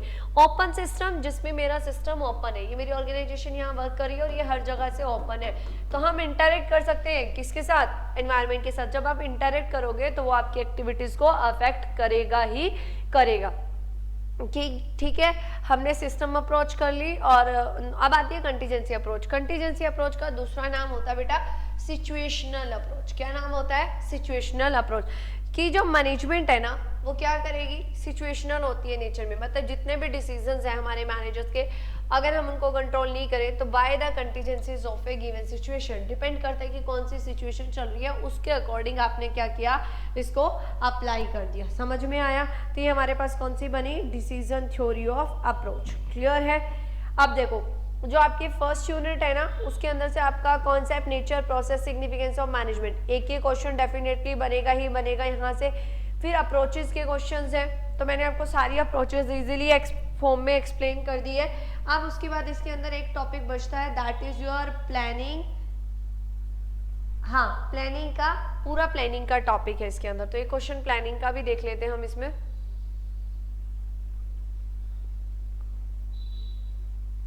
रोल मैंने आपको बताई दी इंफॉर्मेशनल और वो वाले। अब आ गया what do you mean bye planning, इसकी नेचर, इंपॉर्टेंस, एक इसका प्रोसेस जरूर करना आपने, है ना। तो ये सब चीजें, प्लानिंग क्या होती है, deciding in advance what is to be done in future. Planning में हम एडवांस में डिसाइड कर लेते हैं कि हमें फ्यूचर में करना क्या है। कैसा प्रोसेस है, इंटेलेक्चुअल प्रोसेस है। क्या है, थिंकिंग बिफोर डूइंग, करने से पहले सोचना। क्या है, in thinking deciding in advance what is to be done in the future, कि हम फ्यूचर में क्या करने वाले हैं। नेचर ऑफ प्लानिंग, सबसे पहला ये कौन सा फंक्शन है मैनेजमेंट का, प्राइमरी फंक्शन है, इसके ऊपर ही सारे फंक्शंस डिपेंड करते हैं। बिना प्लानिंग के हम बाकी सारे फंक्शंस को एग्जीक्यूट नहीं कर सकते। कैसा प्रोसेस है, इंटेलेक्चुअल प्रोसेस है, मतलब किससे रिलेटेड है, हमारे माइंड से, थिंकिंग से। Process of looking forward, planning किसके लिए की जाती है, फ्यूचर के लिए। प्लानिंग किसके लिए कर रहे हैं हम, फ्यूचर के लिए कर रहे हैं, तो इसमें हम कहाँ देख रहे हैं, फॉरवर्ड, आगे की तरफ देख रहे हैं। प्रोसेस है किसका, लुकिंग फॉरवर्ड। कॉन्टिन्यूस है एंड डायनामिक प्रोसेस है। प्लानिंग आपका कॉन्टिन्यूस प्रोसेस है, लगातार चलता रहेगा, ऐसा नहीं होगा कि एक पॉइंट पे आके आपकी प्लानिंग रुक जाए। डायनामिक प्रोसेस है, इसके अंदर क्या होते रहते हैं, आपके चेंजेस होते रहेंगे। क्यों चेंजेस होते रहेंगे, क्योंकि एनवायरनमेंट हमारा क्या होता रहता है, चेंज, और तो इसके अंदर भी क्या होगा, चेंज होगा। परवेसिव, आप कहीं का भी कोई भी टॉपिक उठा लो, आपको ये हर जगह मौजूद मिलेगा ही मिलेगा प्लानिंग। तो जो चीज हर जगह एप्लीकेबल होती है उसे हम बोलते हैं परवेसिव। फॉर एग्जांपल, मान लो हमें कहीं ट्रिप प्लान की हमने, हमें कहीं जाना है ना, तो उसके लिए भी हम एडवांस में क्या करते हैं, प्लानिंग। इंटरडिपेंडेंट एक्टिविटी है, एक दूसरे के ऊपर डिपेंड करते हैं, है ना, कोऑर्डिनेट करते हैं। गोल, हमारा मेन टारगेट गोल को अचीव करना है। डायनामिक है, क्यों डायनामिक है, क्योंकि ये किसके ऊपर बेस है, फ्यूचर, और फ्यूचर कैसा है, अनसर्टेन है। यूनिफॉर्मिटी, एग्जीक्यूट करो one plan at a time, क्योंकि अगर आप एक से ज्यादा प्लान एक टाइम पे एग्जीक्यूट करोगे तो वहां कंफ्यूजन और अनसर्टेनिटी ज्यादा हो जाएगी। डिसीजन मेकिंग किसका पार्ट है, प्लानिंग का। प्लानिंग में हम डिसाइड करते हैं, इवेल्युएट करते हैं अल्टरनेटिव्स कौन कौन से होंगे, है ना, तो उसी में डिसीजन मेकिंग आ जाती है हमारी। Forecasting the sense of planning, planning किसके लिए कर रहे हैं, फ्यूचर के लिए, और फ्यूचर में के लिए क्या करते हैं हम, forecasting. Planning is directed towards efficiency, हमें किसकी तरफ लेके जा रही है, एफिशिएंसी की तरफ। अब आती है इसकी इंपॉर्टेंस क्या है, इंपॉर्टेंस क्या कहती है, सबसे पहली इंपॉर्टेंस हमें कहती है to manage by objectives. Planning के अंदर हम क्या करते हैं, हमारे जो भी ऑब्जेक्टिव्स है ना उसके ऊपर फोकस करते हैं, अप्रोप्रिएट अटेंशन डालते हैं कि भाई हमें इन ऑब्जेक्टिव्स को अचीव करना है। जो ग्रोइंग कॉम्प्लेक्सिटी है ना बिजनेस की, उसको रिड्यूस कर देगी, क्योंकि हमने हमारी प्लानिंग कर रखी है, तो हम अनसर्टेनिटीज को एडवांस में प्रिडिक्ट करके चल रहे हैं। इकोनॉमी रहती है, क्योंकि हम जब बहुत सारे अल्टरनेटिव्स हैं तो उसमें से जो सबसे ज़्यादा प्रॉफिटेबल होगा ना उसको सेलेक्ट करते हैं। बेटर यूटिलाइजेशन ऑफ रिसोर्सेज, हमारी ट्राई क्या रहती है कि हम जितना हो सके अच्छे से अच्छा रिसोर्सेज को यूटिलाइज करें। आपस में क्या हेल्प करता है, कोऑर्डिनेशन करने में। इम्प्रूव क्या करता है, कॉम्पिटिटिव स्ट्रेंथ, हम प्लानिंग करके चल रहे हैं, सब कुछ प्लान्ड है, हमारे प्लान के अकॉर्डिंग हो रहा है, अनसर्टेनिटी हमारी कम हो रही है, तो हम क्या कर पाएंगे, कंपटीशन में आगे निकल पाएंगे। कंट्रोल को क्या बनाता है इफेक्टिव, क्योंकि हमारा एक एक चीज प्लान है। अगर प्लान नहीं होगा तो उसके पास कोई स्टैंडर्ड नहीं होंगे, और स्टैंडर्ड नहीं होंगे तो आप कंट्रोल किस चीज को करोगे, है ना। मोराल, सामने एक एम्प्लॉय हूँ, मेरे को सामने मेरा टारगेट दिख रहा है कि मुझे इस टारगेट को अचीव करना ही करना है, तो मेरा मोराल, मेरा मोटिवेशन लेवल क्या होगा, हाई हो जाएगा। इंक्रीजिंग ऑर्गेनाइजेशनल इफेक्टिवनेस, जब हम सब कुछ प्लानिंग के हिसाब से कर रहे हैं तो मेरी इफेक्टिवनेस क्या होगी, बेटर होगी। हास्टी डिसीजन, प्लानिंग में क्या होता है, हर एक चीज एडवांस में डिसाइडेड होती है, तो आपको इमरजेंसी में कोई जल्दी से डिसीजन नहीं लेना पड़ेगा, ठीक है। Development of efficient method develop हो जाएंगे। These are the planning. अब आता है हमारे पास कंपोनेंट्स ऑफ प्लानिंग कौन कौन से। सबसे पहला आता है ऑब्जेक्टिव। ऑब्जेक्टिव क्या होते हैं, वो डिजायर्ड रिजल्ट या वो डेस्टिनेशन जहां एक ऑर्गेनाइजेशन पहुंचना चाहती है। ऑब्जेक्टिव को हम बोल सकते हैं कि हमारे डिजायर्ड रिजल्ट्स हैं या हमारी डेस्टिनेशन है जहां पर मेरी ऑर्गेनाइजेशन पहुंचना चाहती है। स्ट्रेटेजी क्या कहती है, grand plan for winning a war. Strategy, हम एक प्लान बनाते हैं जिसमें हम हमारी ये देखेंगे कि हमें लॉन्ग रेंज अप्रोच है कि मेरे को ऑर्गेनाइजेशन के कॉम्पिटिटिव एनवायरनमेंट में डील कैसे करना है और कंपटीटर से आगे कैसे निकलना है। पॉलिसीज जनरल स्टेटमेंट्स हैं जो गाइड करती हैं कि थिंकिंग क्या रहने वाली है जब हम डिसीजन मेकिंग करेंगे। प्रोसीजर कि मेथड कौन सा रहने वाला है, किस मेथड से आप फ्यूचर एक्टिविटीज को हैंडल करने वाले हैं। मेथड क्या होता है, it is a component part और सब यूनिट है किसका, प्रोसीजर का। नेक्स्ट क्या है भाई, मेथड हो गया। उसके बाद है हमारे पास रूल्स। रूल्स जो आपको फॉलो करने ही पड़ेंगे, ठीक है। और रूल्स को पहले मैनेजर खुद फॉलो करेगा, देन एम्प्लॉइज फॉलो करेंगे। स्टैंडर्ड जो आपने एस्टेब्लिश कर दिया कि ये क्वांटिटेटिव भी हो सकता है और क्वालिटेटिव भी हो सकता है। प्रोग्राम की सीक्वेंस आ जाएगी एक्शंस की। शेड्यूल, कौन सा काम कब होने वाला है, different stages. Budget quantitative plan होता है जिसमें स्टेटमेंट होती है कि आपका ये रहने वाला है। मीडियम और लार्ज, बहुत तरह के आप बजट प्रिपेयर करते हो। प्रोजेक्ट स्मॉलर एक्शन प्लान है और अलग है, ये बहुत छोटा सा होता है। Tactics, short term action plan, ठीक है। अब what are the main principles of planning, what is to be done, how it is to be done, why is it to be done and by whom is to be done, और इसके types of planning कौन कौन से हैं। देखो पहले हम पढ़ते हैं इसका प्रिंसिपल। प्लानिंग का मैंने बोला ना इंपॉर्टेंट है सभी, तो कंट्रीब्यूट किस में करेगा, ऑब्जेक्टिव्स में। बिल्कुल सही है कि हमारे ऑब्जेक्टिव्स को अचीव करने में रास्ता देता है। प्रिंसिपल ऑफ ऑब्जेक्ट कि आपको डिफाइन कर देगा ये मीनिंगलेस और यूजलेस एक्टिविटीज नहीं करनी आपको, सिर्फ इसी में। प्रीमाइज को कि कहाँ पर होनी चाहिए, क्या बेस होना चाहिए। प्राइमेसी ऑफ प्लानिंग, प्लानिंग आपका एक लॉजिकल प्रोसेस है और ये फर्स्ट स्टेप होता है हमारे मैनेजमेंट का इसमें इंटरेस्ट रहेगा, हमारी एफिशिएंसी बढ़ाता है। फ्लेक्सिबिलिटी रहनी चाहिए इसके अंदर।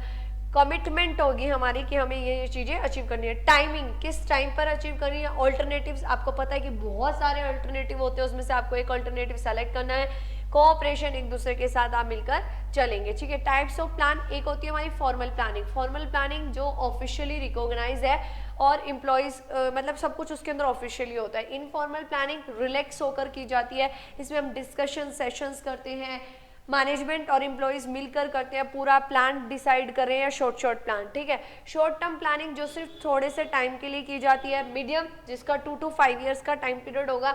लॉन्ग टर्म जो 15 ईयर्स तक जा सकती है। स्ट्रेटेजिक प्लानिंग जिसमें हमने हमारे ऑब्जेक्टिव डिसाइड कर लिए कि मेरे ये ऑब्जेक्टिव्स हैं और उन ऑब्जेक्टिव्स को मुझे अचीव कैसे करना है। उन ऑब्जेक्टिव्स को अचीव करने के लिए जो प्लानिंग की जाएगी वो आपकी स्ट्रेटेजिक प्लानिंग है। तो स्ट्रेटेजिक के अंदर हमें किसके ऊपर फोकस करना है, ऑब्जेक्टिव के ऊपर। इंटरमीडिएट प्लानिंग ये बीच की होती है। शॉर्ट टर्म फ्यूचर मतलब बिटवीन 6 months और 2 years तक की हो सकती है, ठीक है।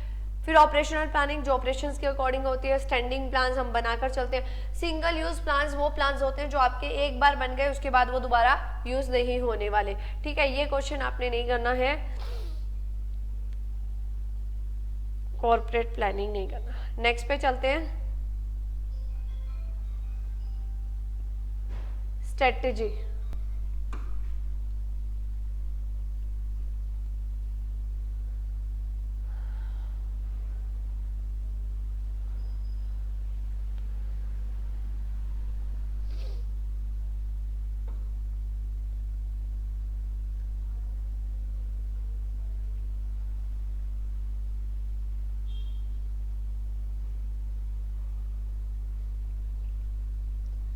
लिमिटेशंस ऑफ प्लानिंग हो गया आपका, साउंड प्लानिंग हो गया।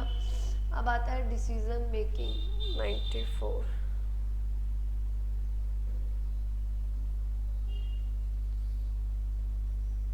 अब हम चल रहे हैं सेकेंड यूनिट के ऊपर, that is related to decision making.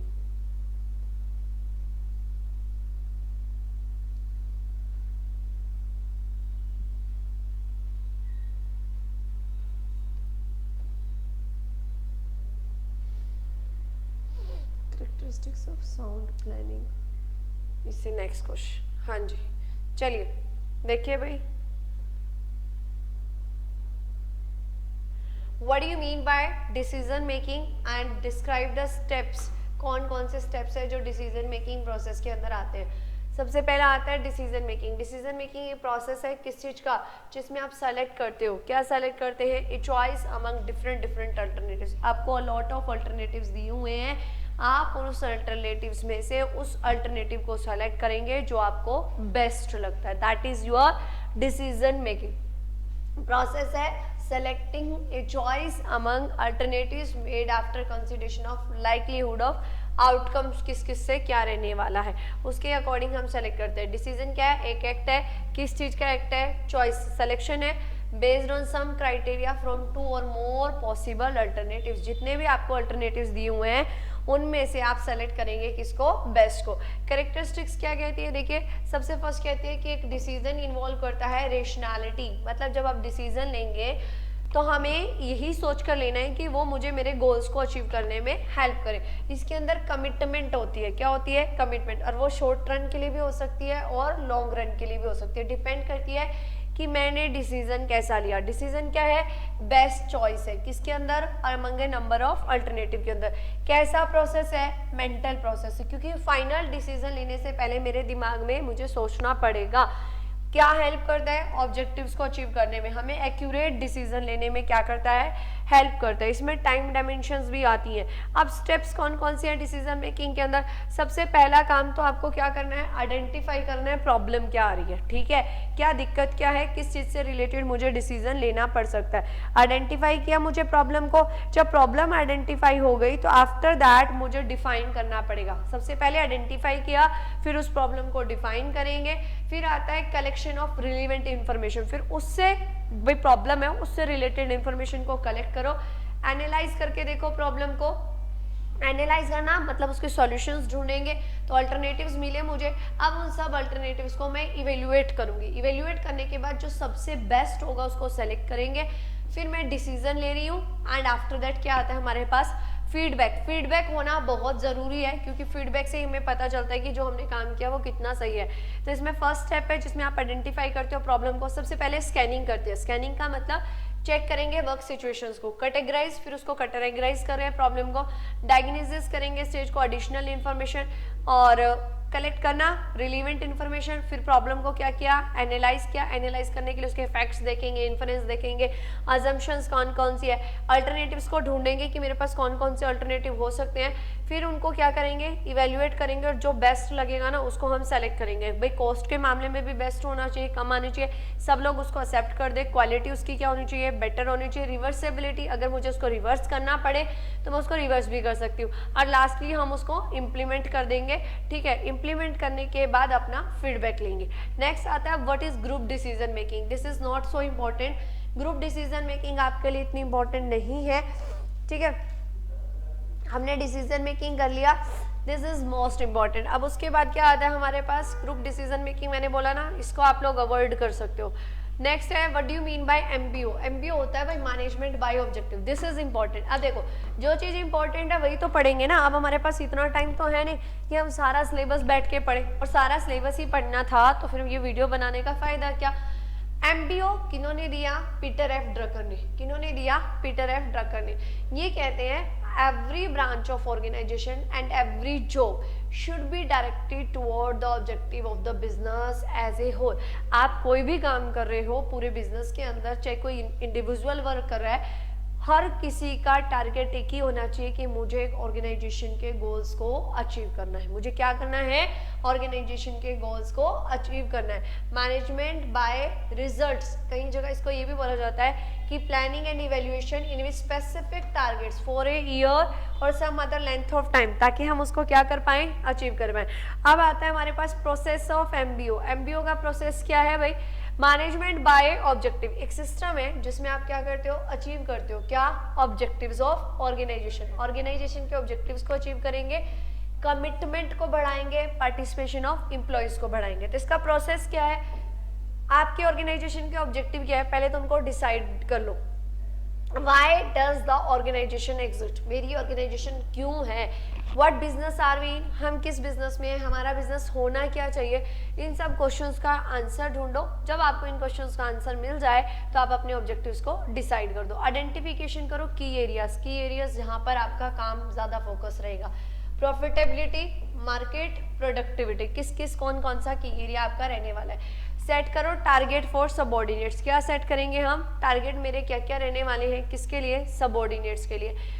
अब जब टारगेट सेट किया मतलब उनको काम करना पड़ेगा। काम करने के लिए आपको उनको देना क्या है? रिसोर्सेज दो। अब रिसोर्सेज भी दे दिए, टारगेट भी सेट कर दिया, उन्होंने अपना काम कर लिया, तो मैं उनकी परफॉर्मेंस को क्या करूंगी? इवेल्युएट करूंगी, चेक करने की कोशिश करूंगी। रिसाइकलिंग में क्या होता है? हम रिसाइकिल करके देखते हैं कि भाई first setting of objective for various levels, secondly आप प्लानिंग करेंगे, फिर परफॉर्मेंस को रिव्यू करेंगे। देन आता है बेनिफिट्स ऑफ एमबीओ। सबसे पहला कहता है कि आप बेटर मैनेजमेंट करते हैं ऑर्गेनाइजेशनल के रिसोर्सेज की और किसकी? एक्टिविटीज की। इस वे में करेंगे ताकि आपको क्या मिल सके? बेटर परफॉर्मेंस मिल सके। क्लैरिटी रहनी चाहिए अपनी ऑर्गेनाइजेशन के ऑपरेशंस के अंदर। Objective setting is based on environment in which the organisation operates. Any change in environment factor is given due to consideration for smooth planning and work. Personal satisfaction, मेरी क्या होनी चाहिए? सेटिस्फेक्शन होनी चाहिए इसके अंदर, ठीक है। बेस फॉर ऑर्गेनाइजेशनल चेंज, आपको अगर चेंज करना है तो आप इसके थ्रू ही करेंगे। अब आता है define organisation and its main principles. कौन कौन से हैं? ऑर्गेनाइजेशन है क्या? एक ग्रुप है, किसका?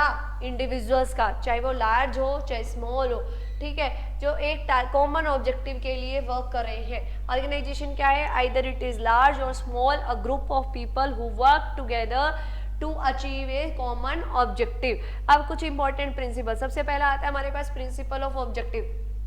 हर एक organisation, every department of the organisation and the organisation as a whole, सबका क्या है? एक बेसिक ऑब्जेक्टिव है that is determined by the enterprise. क्या होता है भाई? सबका एक सिंगल ऑब्जेक्टिव होना चाहिए। प्रिंसिपल ऑफ अथॉरिटी, अथॉरिटी क्या है? फॉर्मल राइट है ताकि हम एक्शन ले सके फ्रॉम अदर्स। अथॉरिटी सुपीरियर और सबऑर्डिनेट दोनों के बीच का क्या मेंटेन करती है? Relationship. Principle of responsibility, responsibility क्या कहती है? एक अकाउंटेबिलिटी है, किसकी? अथॉरिटी की। अथॉरिटी और रिस्पॉन्सिबिलिटी हमेशा साथ साथ चलते हैं। अगर आपने किसी को अथॉरिटी दी है तो उसकी रिस्पॉन्सिबिलिटी भी बनेगी। यूनिटी ऑफ कमांड, एक टाइम पे आपको एक ही से ऑर्डर मिलना चाहिए, ये नहीं कि अलग अलग से ऑर्डर मिल रहा है। स्पेशलाइजेशन, वर्क को डिवाइड कर दो और हर एक वर्क को, एक ही काम को आप बार बार रिपीट करके उसमें क्या हो जाओगे? स्पेशलाइज हो जाओगे। डिपार्टमेंट्स बना दीजिए। आपको पता है कि लार्जर और कॉम्प्लेक्स एक्टिविटी को हम स्मॉलर एक्टिविटीज में डिवाइड करते हैं। कोऑर्डिनेशन, हर एक एक्टिविटीज का एक दूसरे के साथ क्या होना चाहिए? कोऑर्डिनेशन होना चाहिए, इंटीग्रेट होनी चाहिए। प्रिंसिपल ऑफ एक्सेप्शन, एक्सेप्शन क्या कहता है कि advocate that only exceptionally complex problem be brought to the notice of higher authority। जो रूटीन मैटर्स हैं वो तो आप खुद ही हैंडल कर लो, और अगर कोई कॉम्प्लेक्स मैटर लग रहा है सिर्फ उसी को हायर अथॉरिटी के पास लेके जाना है, बाकी मैटर्स को आप खुद इजीली हैंडल कर लीजिए। स्केलर प्रिंसिपल कि आपको किस तरीके से वर्क करना है, सबऑर्डिनेट का रिलेशनशिप होना चाहिए। स्पैन ऑफ कंट्रोल की, एक पर्सन के कंट्रोल में 6 से 8 से ज़्यादा लोग नहीं होने चाहिए। प्रिंसिपल ऑफ डेलीगेशन, अथॉरिटी को डेलीगेट करना है to the lowest competent level के ऊपर। ह्यूमन एलिमेंट का होना चाहिए कि किससे रिलेटेड है? हमारे ह्यूमन से, ठीक है। देन आता है ऑर्गेनाइजेशन का स्ट्रक्चर। ये क्या कहता है? जिसके अंदर आप सिस्टमेटिक अरेंजमेंट कर रहे हो, किसका? People working for the organisation, जो हमारे ऑर्गेनाइजेशन में काम कर रहे हैं। क्यों कर रहे हैं? To achieve some common goals, कुछ गोल्स को अचीव करने के लिए। तो उनका एक फ्रेमवर्क बनाना पड़ेगा जिसमें हम अथॉरिटी रिलेशनशिप डिफाइन करेंगे कि ये आपका सुपीरियर है, ये आपका सबऑर्डिनेट है, ये आपका बॉस है और आपको उसके अंदर नीचे काम करना है, ठीक है। अब आती है कैरेक्टरिस्टिक्स ऑफ ऑर्गेनाइजेशन स्ट्रक्चर। इसमें हम करते क्या है, सबसे पहला जो अरेंजमेंट करेंगे पीपल का जो एक ऑर्गेनाइजेशन के अंदर काम कर रहे हैं। जब अरेंजमेंट हो गया तो उनकी पोजीशंस बताओ कि क्या पोजीशंस रहने वाली हैं, एक दूसरे के साथ उनका क्या रिलेशनशिप रहने वाला है। क्या देता है ये, एक अप्रोप्रिएट फ्रेमवर्क बताएगा किस किस के बीच में, अथॉरिटी एंड रिस्पॉन्सिबिलिटी के बीच में। Organisation structure is generally displayed किसके ऊपर होता है, एक चार्ट के ऊपर दिखा देते हैं। ये वर्टिकल भी हो सकता है और हॉरिजॉन्टल भी हो सकता है। वर्टिकल के अंदर क्या होगा कि वर्टिकल के अंदर तो हम हाइक्रेसी ऑफ अथॉरिटी दिखाते हैं और हॉरिजॉन्टल के अंदर डिपार्टमेंट्स बनाकर दिखा देते हैं। नेक्स्ट आता है हमारे पास importance of good organisation structure. सबसे पहला कहता है फैसिलिटेट करता है किसको, मैनेजमेंट के एक्शन को। इसमें क्या है, मैनेजमेंट जो है डायरेक्ट करना, कोऑर्डिनेट करना और कंट्रोल करना किसको, ऑर्गेनाइजेशन की एक्टिविटीज को। एनकरेज क्या करेगा, एफिशिएंसी, क्या बढ़ाता है हमारी एफिशिएंसी को। इफेक्टिव क्या देता है, कम्युनिकेशन, ऑप्टिमम यूटिलाइजेशन करना किसका, रिसोर्सेज का। क्या करेगा, हमें नई नई क्रिएटिव थिंकिंग सोचने पे मजबूर करेगा और जॉब सेटिस्फेक्शन। नेक्स्ट है हमारे पास क्या, डेलीगेशन ऑफ अथॉरिटी। देखिए भाई, डेलीगेशन ऑफ अथॉरिटी भी एक अच्छा ही क्वेश्चन है। इसमें हम क्या करते हैं, मैनेजमेंट जो मैनेजर है वो अपने वर्क का एक पार्ट किसी दूसरे को दे देता है। किसको देगा, दूसरे को, जिसमें वो रिस्पॉन्सिबिलिटी भी देता है, साथ में उसको क्या दे रहा है, अथॉरिटी भी दे रहा है, दोनों चीजें दे रहा है, ठीक है। नेसेसिटी ऑफ डेलीगेशन क्या है, ये एक की है किस चीज की, इफेक्टिव मैनेजरियल परफॉर्मेंस की, कि आपकी मैनेजमेंट की परफॉर्मेंस क्या रहेगी, इफेक्टिव। इसमें बेसिस देती है, किस चीज का बेस प्रोवाइड कराती है, ऑर्गेनाइजेशन के प्रोसेस का। आप क्या कर सकते हो, क्विकली डिसीजन ले सकते हो, स्पेशलाइजेशन प्रोवाइड करवाएगा, बेस्ट टेक्निक्स देगा, ठीक है। तो ये कुछ चीजें हैं जिनको आपको ध्यान में रखना है। आप जब आप डेलीगेशन कर रहे हैं ना, तो कौन कौन से फैक्टर्स को ध्यान में रखना है। सबसे पहले मैनेजर को क्लियरली पता होना चाहिए कि मेरी ये रिस्पॉन्सिबिलिटी है, मेरी ये अथॉरिटी, अब मैं उसमें से कितनी रिस्पॉन्सिबिलिटी या कितनी अथॉरिटी किस लिमिट तक डेलीगेट करने वाला हूँ। और डेलीगेशन हमेशा राइटिंग में होना चाहिए, ठीक है। और एक एटमॉस्फेयर होना चाहिए ट्रस्ट एंड कॉन्फिडेंस का एम्प्लॉयज और मैनेजर के बीच में, ठीक है। आफ्टर दैट है हमारे पास, अच्छा एक ये भी इम्पॉर्टेंट है कि जो मैनेजर्स हैं वो रिलेक्टेंट क्यों करते हैं, मना क्यों करते हैं कि हम अथॉरिटी डेलीगेट नहीं करेंगे। उनको लगता है फीलिंग ऑफ सेल्फ सुपरियरिटी, कि अगर मैंने मेरी अथॉरिटी किसी और को दे दी और उससे काम अच्छा हो गया तो क्रेडिट तो उसको मिल जाएगा, तो मेरी जो सुपीरियर परफॉर्मेंस है वो धीरे धीरे क्या हो जाएगी, खत्म हो जाएगी। तो उनको ये डर रहता है। Lack of ability to direct, हो सकता है उनके अंदर एबिलिटी नहीं हो कि वो नीचे वाले को क्या कर सके, डायरेक्ट कर सके। कौन, हम सामने जो हमारे नीचे काम कर रहे हैं उन पर कॉन्फिडेंस नहीं रखते, ट्रस्ट नहीं करते। उनको ये लगता है कि मेरी इंपॉर्टेंस ही खत्म हो जाएगी अगर सारा काम मैंने इसको सिखा दिया। एब्सेंस ऑफ सेलेक्टिंग कंट्रोल, मैं कंट्रोल को नहीं सेलेक्ट कर पा रहा। नेक्स्ट है हमारे पास सेंट्रलाइजेशन एंड डिसेंट्रलाइजेशन। सेंट्रलाइजेशन क्या होता है, जब आप अपनी सारी अथॉरिटीज को अपने हाथ में लेकर रख रहे हो, अपने पास लेकर चल रहे हो, तो दैट इज योर सेंट्रलाइजेशन। और जब आप उसी अथॉरिटी को डिवाइड कर देते हो, बांट देते हो, तो वो क्या बन जाता है, डिसेंट्रलाइजेशन। सेंट्रलाइजेशन का फायदा ये होता है कि सारे अथॉरिटीज उसी के पास है, तो कोऑर्डिनेशन रहेगा एक्टिविटीज के बीच में, स्टैंडर्ड रहेगा आपका, कॉस्ट क्या आएगी, कम आएगी, क्योंकि आप बिल्कुल ध्यान से करेंगे, फोकस विजन रहेगा और इजीली डिसीजन मेकिंग हो जाएगी, ठीक है। अब डिसएडवांटेज क्या है, स्लो डाउन ऑपरेशन, एक आदमी एक साथ इतने सारे काम नहीं कर सकता, तो ऑपरेशंस कम हो जाएंगे, डिसीजन डिले हो जाएंगे, स्पेशलाइजेशन नहीं हो पाएगा, इनिशिएटिव नहीं हो पाएगा और हम चेंजेस को अडेप्ट नहीं कर सकते, ठीक है। और डिसेंट्रलाइजेशन इसका अपोजिट हो जाएगा। जो आपको इसमें क्या करना है, सिर्फ एक के एडवांटेजेस और डिसएडवांटेजेस याद करनी है। अगर आपने सेंट्रलाइजेशन की एडवांटेज याद कर ली ना, वो डिसेंट्रलाइजेशन की डिसएडवांटेज है, ठीक है। और जो सेंट्रलाइजेशन की डिसएडवांटेज है वो उसकी एडवांटेज बन जाएंगी, ठीक है।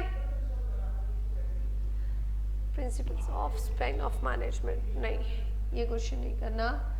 अब हम चलेंगे किसके ऊपर, कोऑर्डिनेशन के ऊपर। कोऑर्डिनेशन बहुत इंपॉर्टेंट है और एक डायरेक्शन आएगा उसके साथ ही, दोनों क्वेश्चन इंपॉर्टेंट है। देखो भाई आ गया, क्या है हमारे पास, what do you mean by coordination, important question है ये भी। कोऑर्डिनेशन क्या होता है, जिसमें हम क्या करते हैं, हमें पता है कि अगर हमें अपनी ऑर्गेनाइजेशन को अचीव, ऑब्जेक्टिव्स को अचीव करना है, तो जितने भी इंडिविजुअल्स हैं उनके बीच में क्या होना चाहिए, कोऑर्डिनेशन होना चाहिए। तो कोऑर्डिनेशन एक एसेंस है, जरूरी है, एसेंस ऑफ मैनेजमेंट। कई बार क्वेश्चन में डायरेक्ट ये स्टेटमेंट भी आ जाती है कि why coordination is the essence of management. तो कोऑर्डिनेशन एसेंस क्यों है भाई मैनेजमेंट का? क्योंकि ये हेल्प करता है किसमें? Achievement of harmony of individual effort. जो भी इंडिविजुअल्स मेरी ऑर्गेनाइजेशन के अंदर काम कर रहे हैं उन सबको एक डायरेक्शन प्रोवाइड करता है ताकि हम हमारे गोल्स को क्या कर पाए? अचीव कर पाए। किसमें हेल्प करता है? हमें गोल्स को अचीव करने में। अब आती है इसकी कैरेक्टरिस्टिक्स ऑफ कोऑर्डिनेशन। सबसे पहला कहता है कि जो कोऑर्डिनेशन है ना ये क्या करता है? यूनिटी ऑफ एफर्ट्स के ऊपर फोकस करता है। किसके ऊपर फोकस करेगा? यूनिटी ऑफ एफर्ट्स की। इंडिविजुअल, ग्रुप और डिपार्टमेंट तीनों के जो काम है उनमें कितनी सिमिलैरिटी कितनी है? ये किसका फंक्शन है? मैनेजमेंट का। कोऑर्डिनेशन किसका पार्ट है? मैनेजमेंट का। क्या ये कॉन्टिन्यूस प्रोसेस है? हाँ, हमेशा चलता रहेगा, नेवर एंडिंग प्रोसेस है। जब तक आपकी ऑर्गेनाइजेशन है तब तक ये प्रोसेस कॉन्टिन्यूसली चलेगा। ये ऑर्डरली अरेंजमेंट करता है फिजिकल फैक्टर्स और ह्यूमन फैक्टर्स का। कोऑर्डिनेशन क्या है? एक यूनिवर्सल एक्टिविटी है, चैलेंजिंग है, डायनामिक एक्टिविटी है क्योंकि एनवायरनमेंट क्या होता है? चेंज होता है और कोऑपरेशन से थोड़ा सा ज्यादा है। अब नीड, इंपॉर्टेंस पूछ ले, एसेंस ऑफ कोऑर्डिनेशन मैनेजमेंट में क्या है? एक तो ये आपको जो आपके टारगेट्स हैं उनको अचीव करने में हेल्प करेगा। की है दूसरे फंक्शंस को क्योंकि इससे कॉन्फ्लिक्ट्स रिड्यूस हो जाते हैं आपके और सब में कोऑर्डिनेशन करता है। एम्फेसाइज करता है बेटर ह्यूमन रिलेशनशिप। अगर आप एक ऐसी ऑर्गेनाइजेशन में वर्क करें जहाँ कोऑर्डिनेशन है तो वहाँ सर्टेनिटी भी रहेगी ग्रुप मेंबर्स के बीच में, नहीं तो अनसर्टेनिटी हो जाएगी। कोऑर्डिनेशन फैसिलिटेट क्या करता है? Retention of good personal. अगर आपके यहाँ पर अच्छे पर्सनल हैं, अच्छे एम्प्लॉयज हैं तो वो आपकी ऑर्गेनाइजेशन में बने रहेंगे, नहीं तो वो हमारी ऑर्गेनाइजेशन को छोड़ के चले जाएंगे क्योंकि वो सेटिस्फाई नहीं है। क्या करता है? स्पेशलाइजेशन अचीव करने में हमारी हेल्प करता है। इंप्रूव क्या करता है? लेवल ऑफ मोरल को। एस्टेब्लिश क्या करेगा? Balance, unity of command and direction. ठीक है, अब टेक्निक्स कौन कौन सी है? सबसे पहले आपका ऑर्गेनाइजेशन स्ट्रक्चर साउंड होना चाहिए, ऑब्जेक्टिव्स बिल्कुल अच्छे से क्लियर होने चाहिए, इफेक्टिव लीडरशिप होनी चाहिए, प्रिसाइज प्लान बनाओ, मीटिंग्स रखते रहो बीच बीच में, और कॉमन होना चाहिए नॉमिनिकल्चर कि भाई आप जो टास्क है वो सिस्टम जो है हमारा सेम होना चाहिए, हम उसको एक्सप्लेन कर सके। इफेक्टिव चैनल्स हैं किसके? कम्युनिकेशन के। ठीक है, अब principles of coordination, this is also important कि कौन कौन से इसके प्रिंसिपल है। सबसे पहला कहता है यूनिटी ऑफ कमांड कि एक बॉस है और एक सबॉर्डिनेट को एक टाइम पे एक ही बॉस से ऑर्डर मिलना चाहिए। अगर उसको एक से ज़्यादा से मिल रहे हैं तो वो कंफ्यूज हो जाएगा। अर्ली बिगिनिंग, ये कहता है principle of earlier the better. जितना जल्दी आप अपनी ऑर्गेनाइजेशन के अंदर कोऑर्डिनेशन लेके आओगे उतना आप लोगों के लिए बेटर रहेगा। स्केलर चेन लिंक करता है टॉप मैनेजर्स को और लोअर लेवल के मैनेजर्स को, एक दूसरे के साथ लिंक करके रखेगा। कॉन्टिन्यूटी बनाकर रखता है। स्पेन ऑफ मैनेजमेंट आपका कितना है कि उनको एक टाइम पे मैनेजर्स को कितनों को कंट्रोल करना है। डायरेक्ट कॉन्टेक्ट है। ठीक है, डायनामिक आपको पता है किसके अंदर चेंज होता रहता है। नेक्स्ट आता है हमारे पास कौन सा?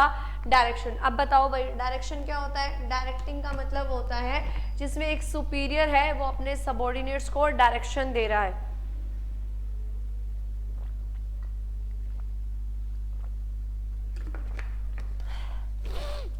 During the process of performance. ठीक है, कि आपको कैसे काम करना है, तो डायरेक्शन देते हैं तो वो हमारा किसके अंदर जाएगा भाई? डायरेक्शन के अंदर। इंपॉर्टेंस क्या है इसके अंदर? देखो, जो इश्यूड होती है गाइडलाइंस बाय टॉप मैनेजमेंट उसको हम पॉलिसीज के अंदर इंक्लूड कर लेते हैं। असेंस किसका है? मैनेजमेंट के फंक्शंस का। ये बहुत एसेंशियल है फॉर गेटिंग वर्क डन, अगर मुझे मेरा काम करवाना है। सिक्योर करके क्या रखता है? कोऑपरेशन वर्कर्स के बीच में। ठीक है, टेस्ट करता है कि मैनेजमेंट की कैपेबिलिटी क्या रहने वाली है। क्वालिटी ऑफ ए लीडर को डिसाइड करेगा, कैसे एक्शंस को इनिशिएट करना है। असेंशियल्स ऑफ गुड डायरेक्शन क्या है? सबसे पहले तो एक मैनेजरियल फंक्शन है, आपको पता है डायरेक्शन किसका पार्ट है? मैनेजमेंट का ही है।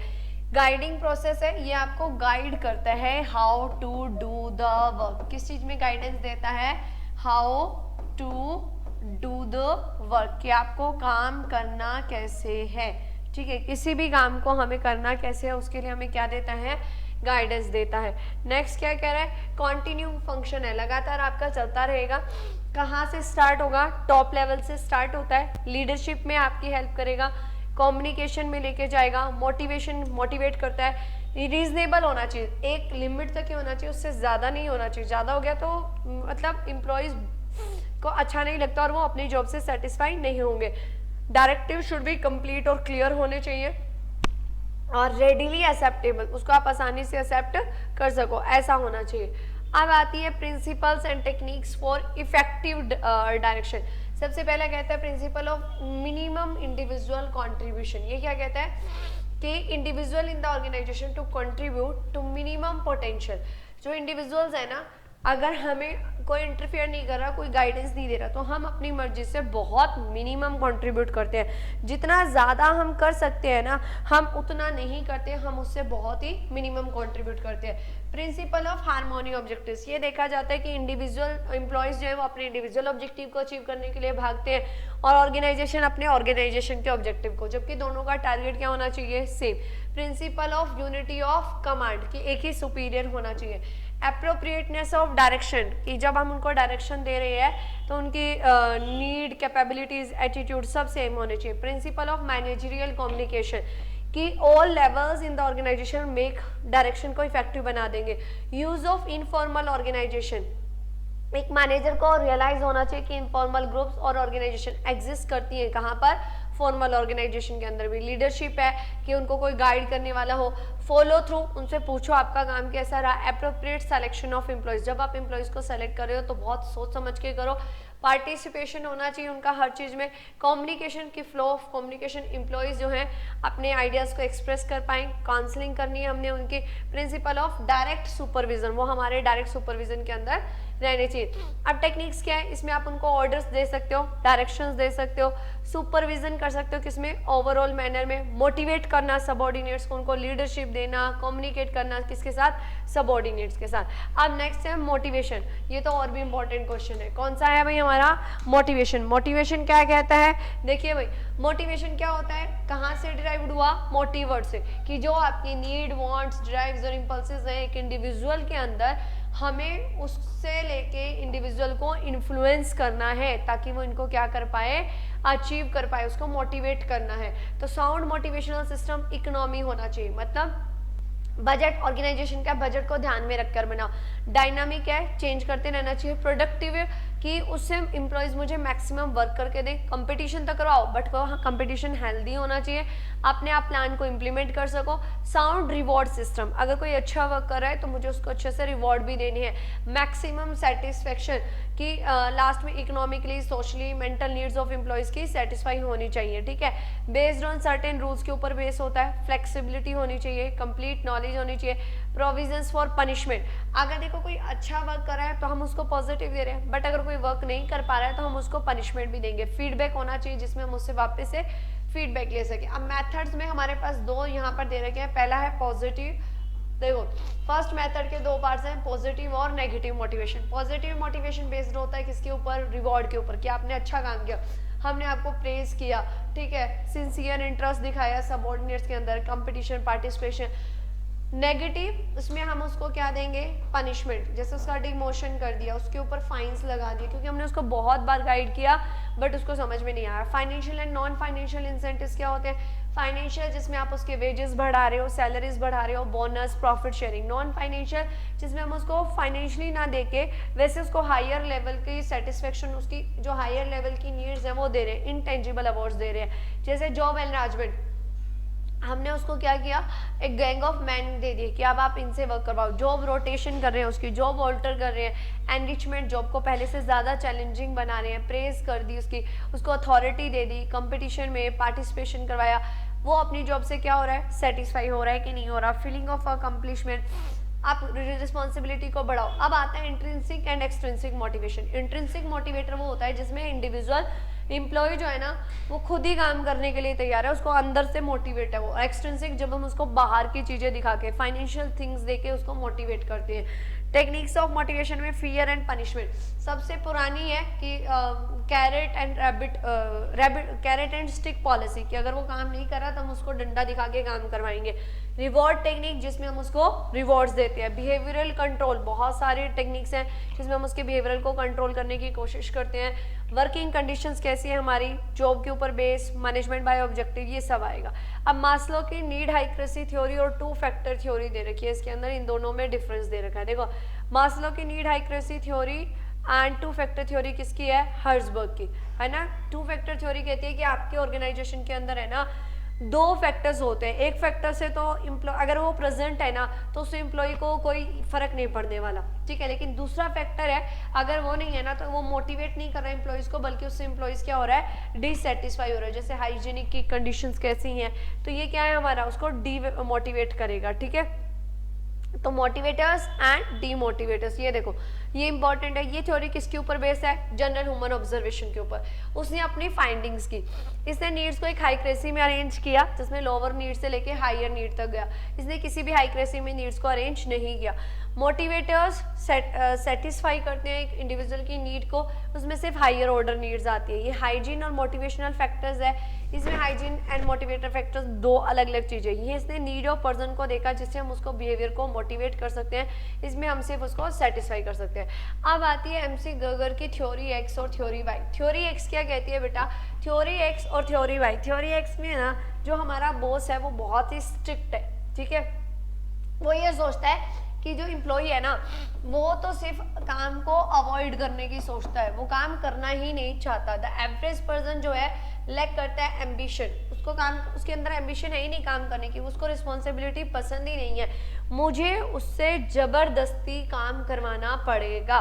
That is your theory x. ये अजम्पशंस के ऊपर बेस है कि वो काम नहीं करना चाहता। ये हमारी कन्वेंशनल और ट्रेडिशनल अप्रोच है, ठीक है, जिसमें क्लोज, अगर मुझे उससे काम करवाना है तो मुझे उसके ऊपर बहुत क्लोज सुपरविजन रखना चाहिएगा, सबऑर्डिनेट्स को बहुत ज़्यादा कंट्रोल करना पड़ेगा। थ्योरी वाई उसके अपोजिट है, ये कहती है ऐसा नहीं है कि ये जो एम्प्लॉयज़ हैं ये अपनी ईगो को सेटिस्फाई करना चाहते हैं, अपनी सोशल नीड्स को सेटिस्फाई करना चाहते हैं, सेल्फ फुलफिलमेंट होना चाहते हैं। तो पीपल जो है ना नेचर से पैसिव नहीं है, वो काम करना चाहते हैं।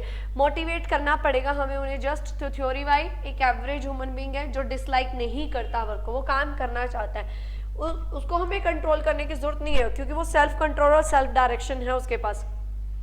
प्रॉपर कंडीशन दोगे तो अपनी रिस्पॉन्सिबिलिटी को अच्छे से निभाएगा, ठीक है। थ्योरी जेड दी थी विलियम मोची ने।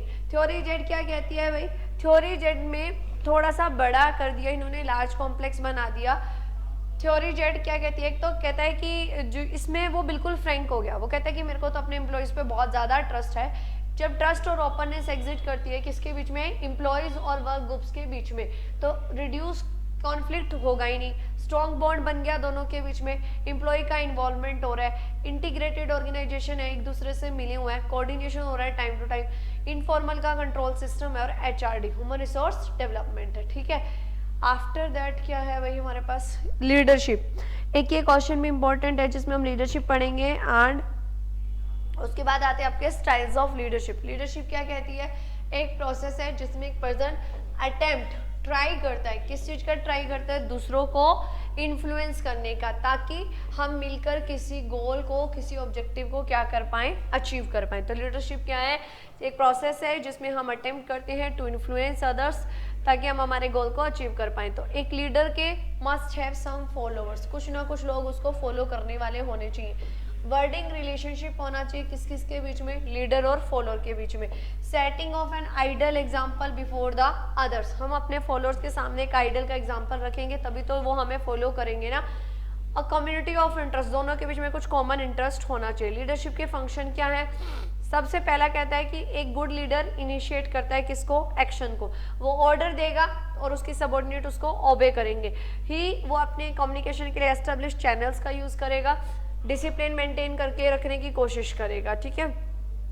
वॉलेंट्री कोऑपरेशन डेवलप करता है, डायरेक्ट डिसिप्लिन करेगा एम्प्लॉयज़ को, और जो उसके एम्प्लॉयज़ है उसको प्रॉपरली सुनते हैं और ये भी उनकी बातों को सुनेगा, और दोनों के बीच में जो कम्युनिकेशन है वो कैसा होता है, इफेक्टिव होता है। अब अप्रोचेस की बात करूं तो सबसे पहली होती है हमारे पास पॉजिटिव अप्रोच, जिसमें हम क्या करते हैं, हर चीज़ को पॉजिटिव वे में लेकर चल रहे हैं। अब देखो लीडरशिप स्टाइल्स, लीडरशिप स्टाइल्स में हमारे पास कौन कौन से हैं। सबसे पहला आता है ऑटोक्रेटिक लीडरशिप। ऑटोक्रेटिक या लीडर सेंटर्ड, इसमें वो सोचता है कि सारी पावर, सारी अथॉरिटी मेरे पास है, वर्कर के पास नॉलेज ही नहीं है, वो वर्कर्स को थोड़ा कम समझता है और खुद को हाई समझता है। फिर इसके एडवांटेज है। डेमोक्रेटिक में क्या होगा कि वो कोई भी डिसीजन लेने से पहले सबऑर्डिनेट के साथ कंसल्ट करता है कि आपकी क्या राय है ना, और फीडबैक भी इसके अंदर जरूर होता है। तो ये फिर इसके दो advantage disadvantage, less is fair, free rein, बिल्कुल फ्रीडम दे दी, अवॉइड कर दिया, फीडबैक नहीं देगा, आपको जैसे सही लगे आप वैसे काम करो।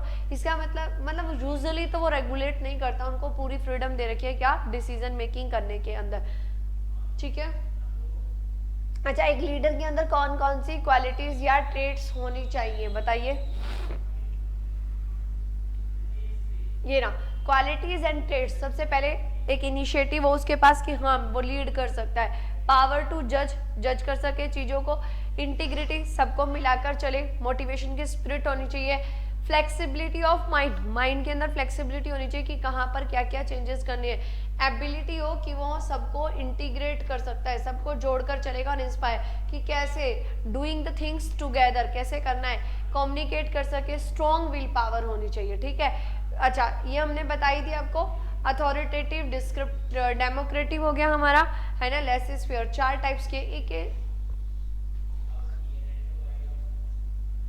ये लास्ट क्वेश्चन है हमारा, that is your, what do you mean by management control. Management control से आपका क्या मतलब है। देखो, जो हमारा मॉडर्न बिजनेस है, द टर्म, जो बच्चे 4th यूनिट के लिए अगर लीडरशिप को अवॉइड करेंगे ना, तो देखो, हाँ, तो 4th यूनिट के लिए हमारा मोस्ट इंपॉर्टेंट क्वेश्चन यही है, इसके ऊपर ज्यादा फोकस करना, क्या है आपका कंट्रोल। ये क्या कहता है, कंट्रोल को हम किसके लिए यूज करते हैं, control is use to denote all those activities by which the operations of companies are motivated to attain a predetermined goal। Control के अंदर हम एम्प्लॉयज़ को ये ट्राई करते हैं कि वो सारी एक्टिविटीज़ करें जिससे हम हमारे गोल्स को अचीव कर पा रहे हैं। मैनेजमेंट का कंट्रोल एक यार्ड स्टिक होता है जिसमें हम रिसोर्सेज को एलोकेट भी करते हैं और उनकी परफॉर्मेंस को मेज़र करने की कोशिश करते हैं, ठीक है। तो कंट्रोल में क्या करते हैं, मेज़र करना एक्टिविटीज़ को, करेक्ट करना एक्टिविटीज़ और सबऑर्डिनेट्स को कि इवेंट्स आपके सही से हो रहे हैं कि नहीं हो रहे, ठीक है। अब नीड क्या है, सबसे पहले अनसर्टेनिटी रहती है। आपको पता है कि अनसर्टेनिटी क्यों आती है कि हमारा जो काम है वो फ्यूचर के लिए हो रहा है ना, तो उस केस में हमें अनसर्टेनिटी से डील करने के लिए हर एक चीज़ को कंट्रोल करने के लिए ज़रूरत है। डिटेक्ट करना रेगुलरिटीज़ को कि इरेगुलरिटीज़ क्या है, प्रोडक्ट में कहाँ से डिफेक्ट्स आ रहा है, पर्सनल टर्नओवर क्या रहने वाला है, अपॉर्चुनिटी, मार्केट के अंदर कौन कौन सी अपॉर्चुनिटीज आ रही हैं, आप उनका यूज़ करो, हैंडल करो, कोई कॉम्प्लेक्स सिचुएशंस हो गई तो उसको कैसे हैंडल करोगे, डिसेंट्रलाइज करना अथॉरिटी को, प्लान बनाया उसको इवेल्युएट किसके अंदर करेंगे, कंट्रोलिंग के अंदर। ये लुकिंग बैकवर्ड है और प्लानिंग क्या थी, लुकिंग फॉरवर्ड। ये हर एक रिसोर्सेज में कोऑर्डिनेट करेगा और एम्प्लॉयज को मोटिवेट करता है। प्रिंसिपल क्या है, सबसे पहले principle of assurance of objective, कि ये क्या करता है, must contribute to the achievement of objective by the planners, किसके अंदर, टाइम के अंदर। Principle of efficiency of control, control कर रहे हैं वो भी पूरी एफिशिएंसी से, रिस्पॉन्सिबिलिटी भी है इसके अंदर कंट्रोल की, हम कंट्रोल किसके लिए कर रहे हैं, फ्यूचर के लिए। और डायरेक्ट कंट्रोल है, जो हमारा कंट्रोल है वो हमारे प्लान्स में रिफ्लेक्ट हो रहा है, हर एक इंडिविजुअल को कंट्रोल किया जा रहा है, स्टैंडर्ड्स बनाए जा रहे हैं जिसके अकॉर्डिंग हम कंट्रोल करेंगे। Principle of strategic point control है, फ्लेक्सिबिलिटी है कि अगर हम चाहें तो उसको चेंज भी कर सकते हैं। रिव्यू, आप थोड़े थोड़े इंटरवल्स के बाद जाके चेक करो क्या ये मेरा सही है कि नहीं है, अगर कुछ चेंजेस करने पड़ रहे हैं, नेसेसरी है तो वो कर दो। प्रिंसिपल ऑफ एक्शन, कब हमें कौन सा एक्शन लेना है। असेंशियल्स ऑफ इफेक्टिव कंट्रोल कौन से हैं, सबसे पहला कहता है specially designed for specific task. कई बार कंट्रोल हम स्पेशली डिजाइन करते हैं कुछ स्पेसिफिक टास्क के लिए। इकोनॉमिकल होना चाहिए, सस्ता होना चाहिए, एक्यूरेट हो, सही हो, सिंपल होना चाहिए, रियलिस्टिक, इतना कंफ्यूजिंग नहीं हो कि किसी को समझ में ही नहीं आए, फ्लेक्सिबल हो, चेंजेस हो सके उसके अंदर। Control should relate to decision centre, जहाँ पर आपका डिसीजन होता है वहाँ से रिलेट होना चाहिए।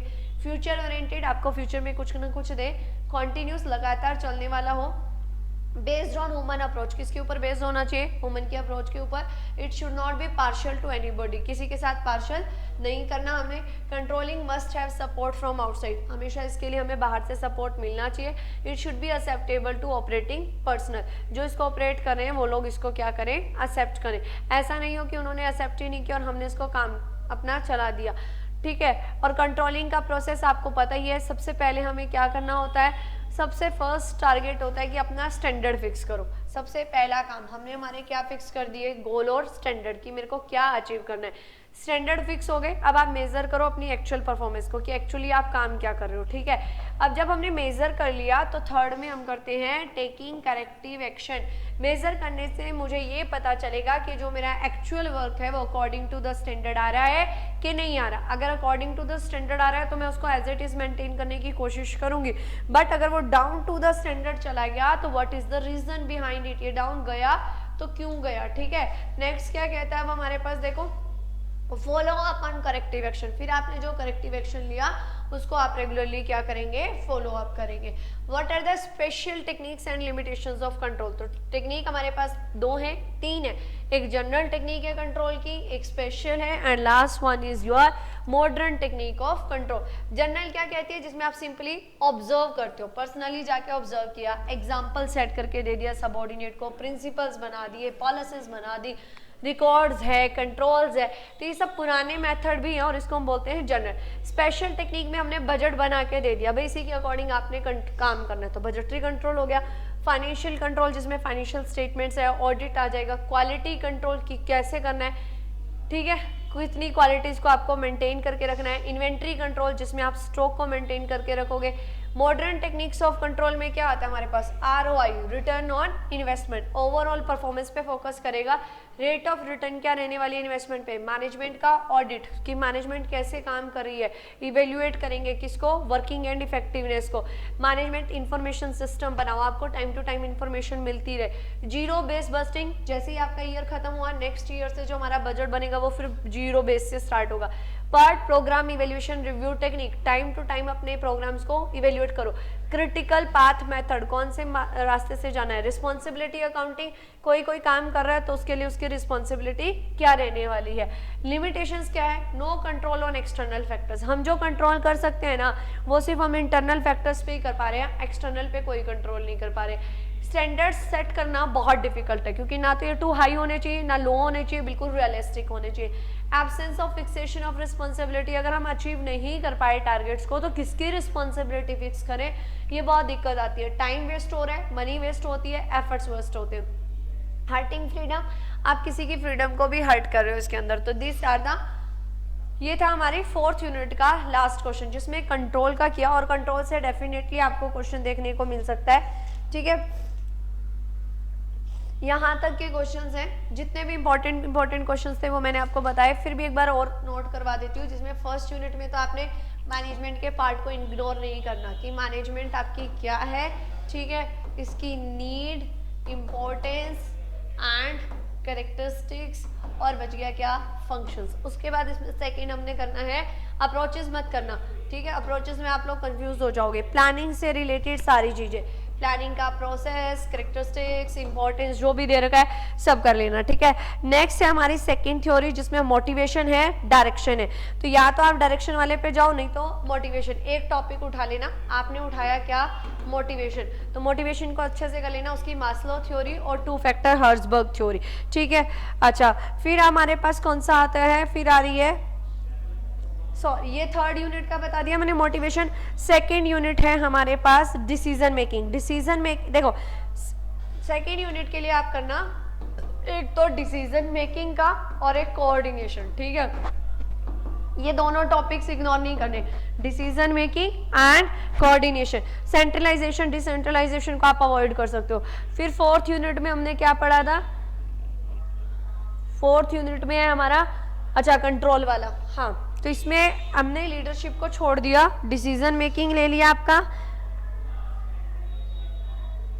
और कोऑर्डिनेशन लिया सेकेंड यूनिट में।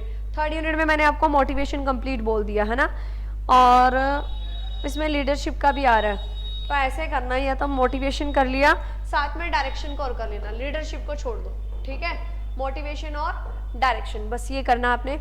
एंड लास्ट यूनिट में तो आपको बता ही दिया कंट्रोल वाला, बस चेंजेस वाले को नहीं करना, किसके ऊपर फोकस करना है, कंट्रोल वाले पे।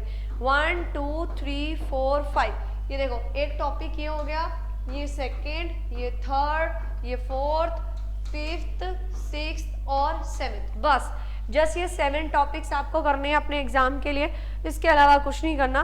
इन 7 टॉपिक से बाहर आपका पेपर नहीं आने वाला, ठीक है। ये ऐसे टाइप जो लॉन्ग क्वेश्चंस हैं मैंने आपको वो बता दिए, इनमें से आपको हर यूनिट में से लॉन्ग क्वेश्चंस देखने को मिलेंगे। ओके, तो अगर वीडियो अच्छी लगी हो तो इसको लाइक करना, शेयर करना और चैनल को सब्सक्राइब करना, और प्लीज़ अपना फीडबैक ज़रूर देना, कमेंट्स में बताना आपको ये क्वेश्चंस इंपॉर्टेंट लगे या नहीं लगे, इससे एग्जाम में कुछ हेल्प हुई कि नहीं हुई। Okay, thank you.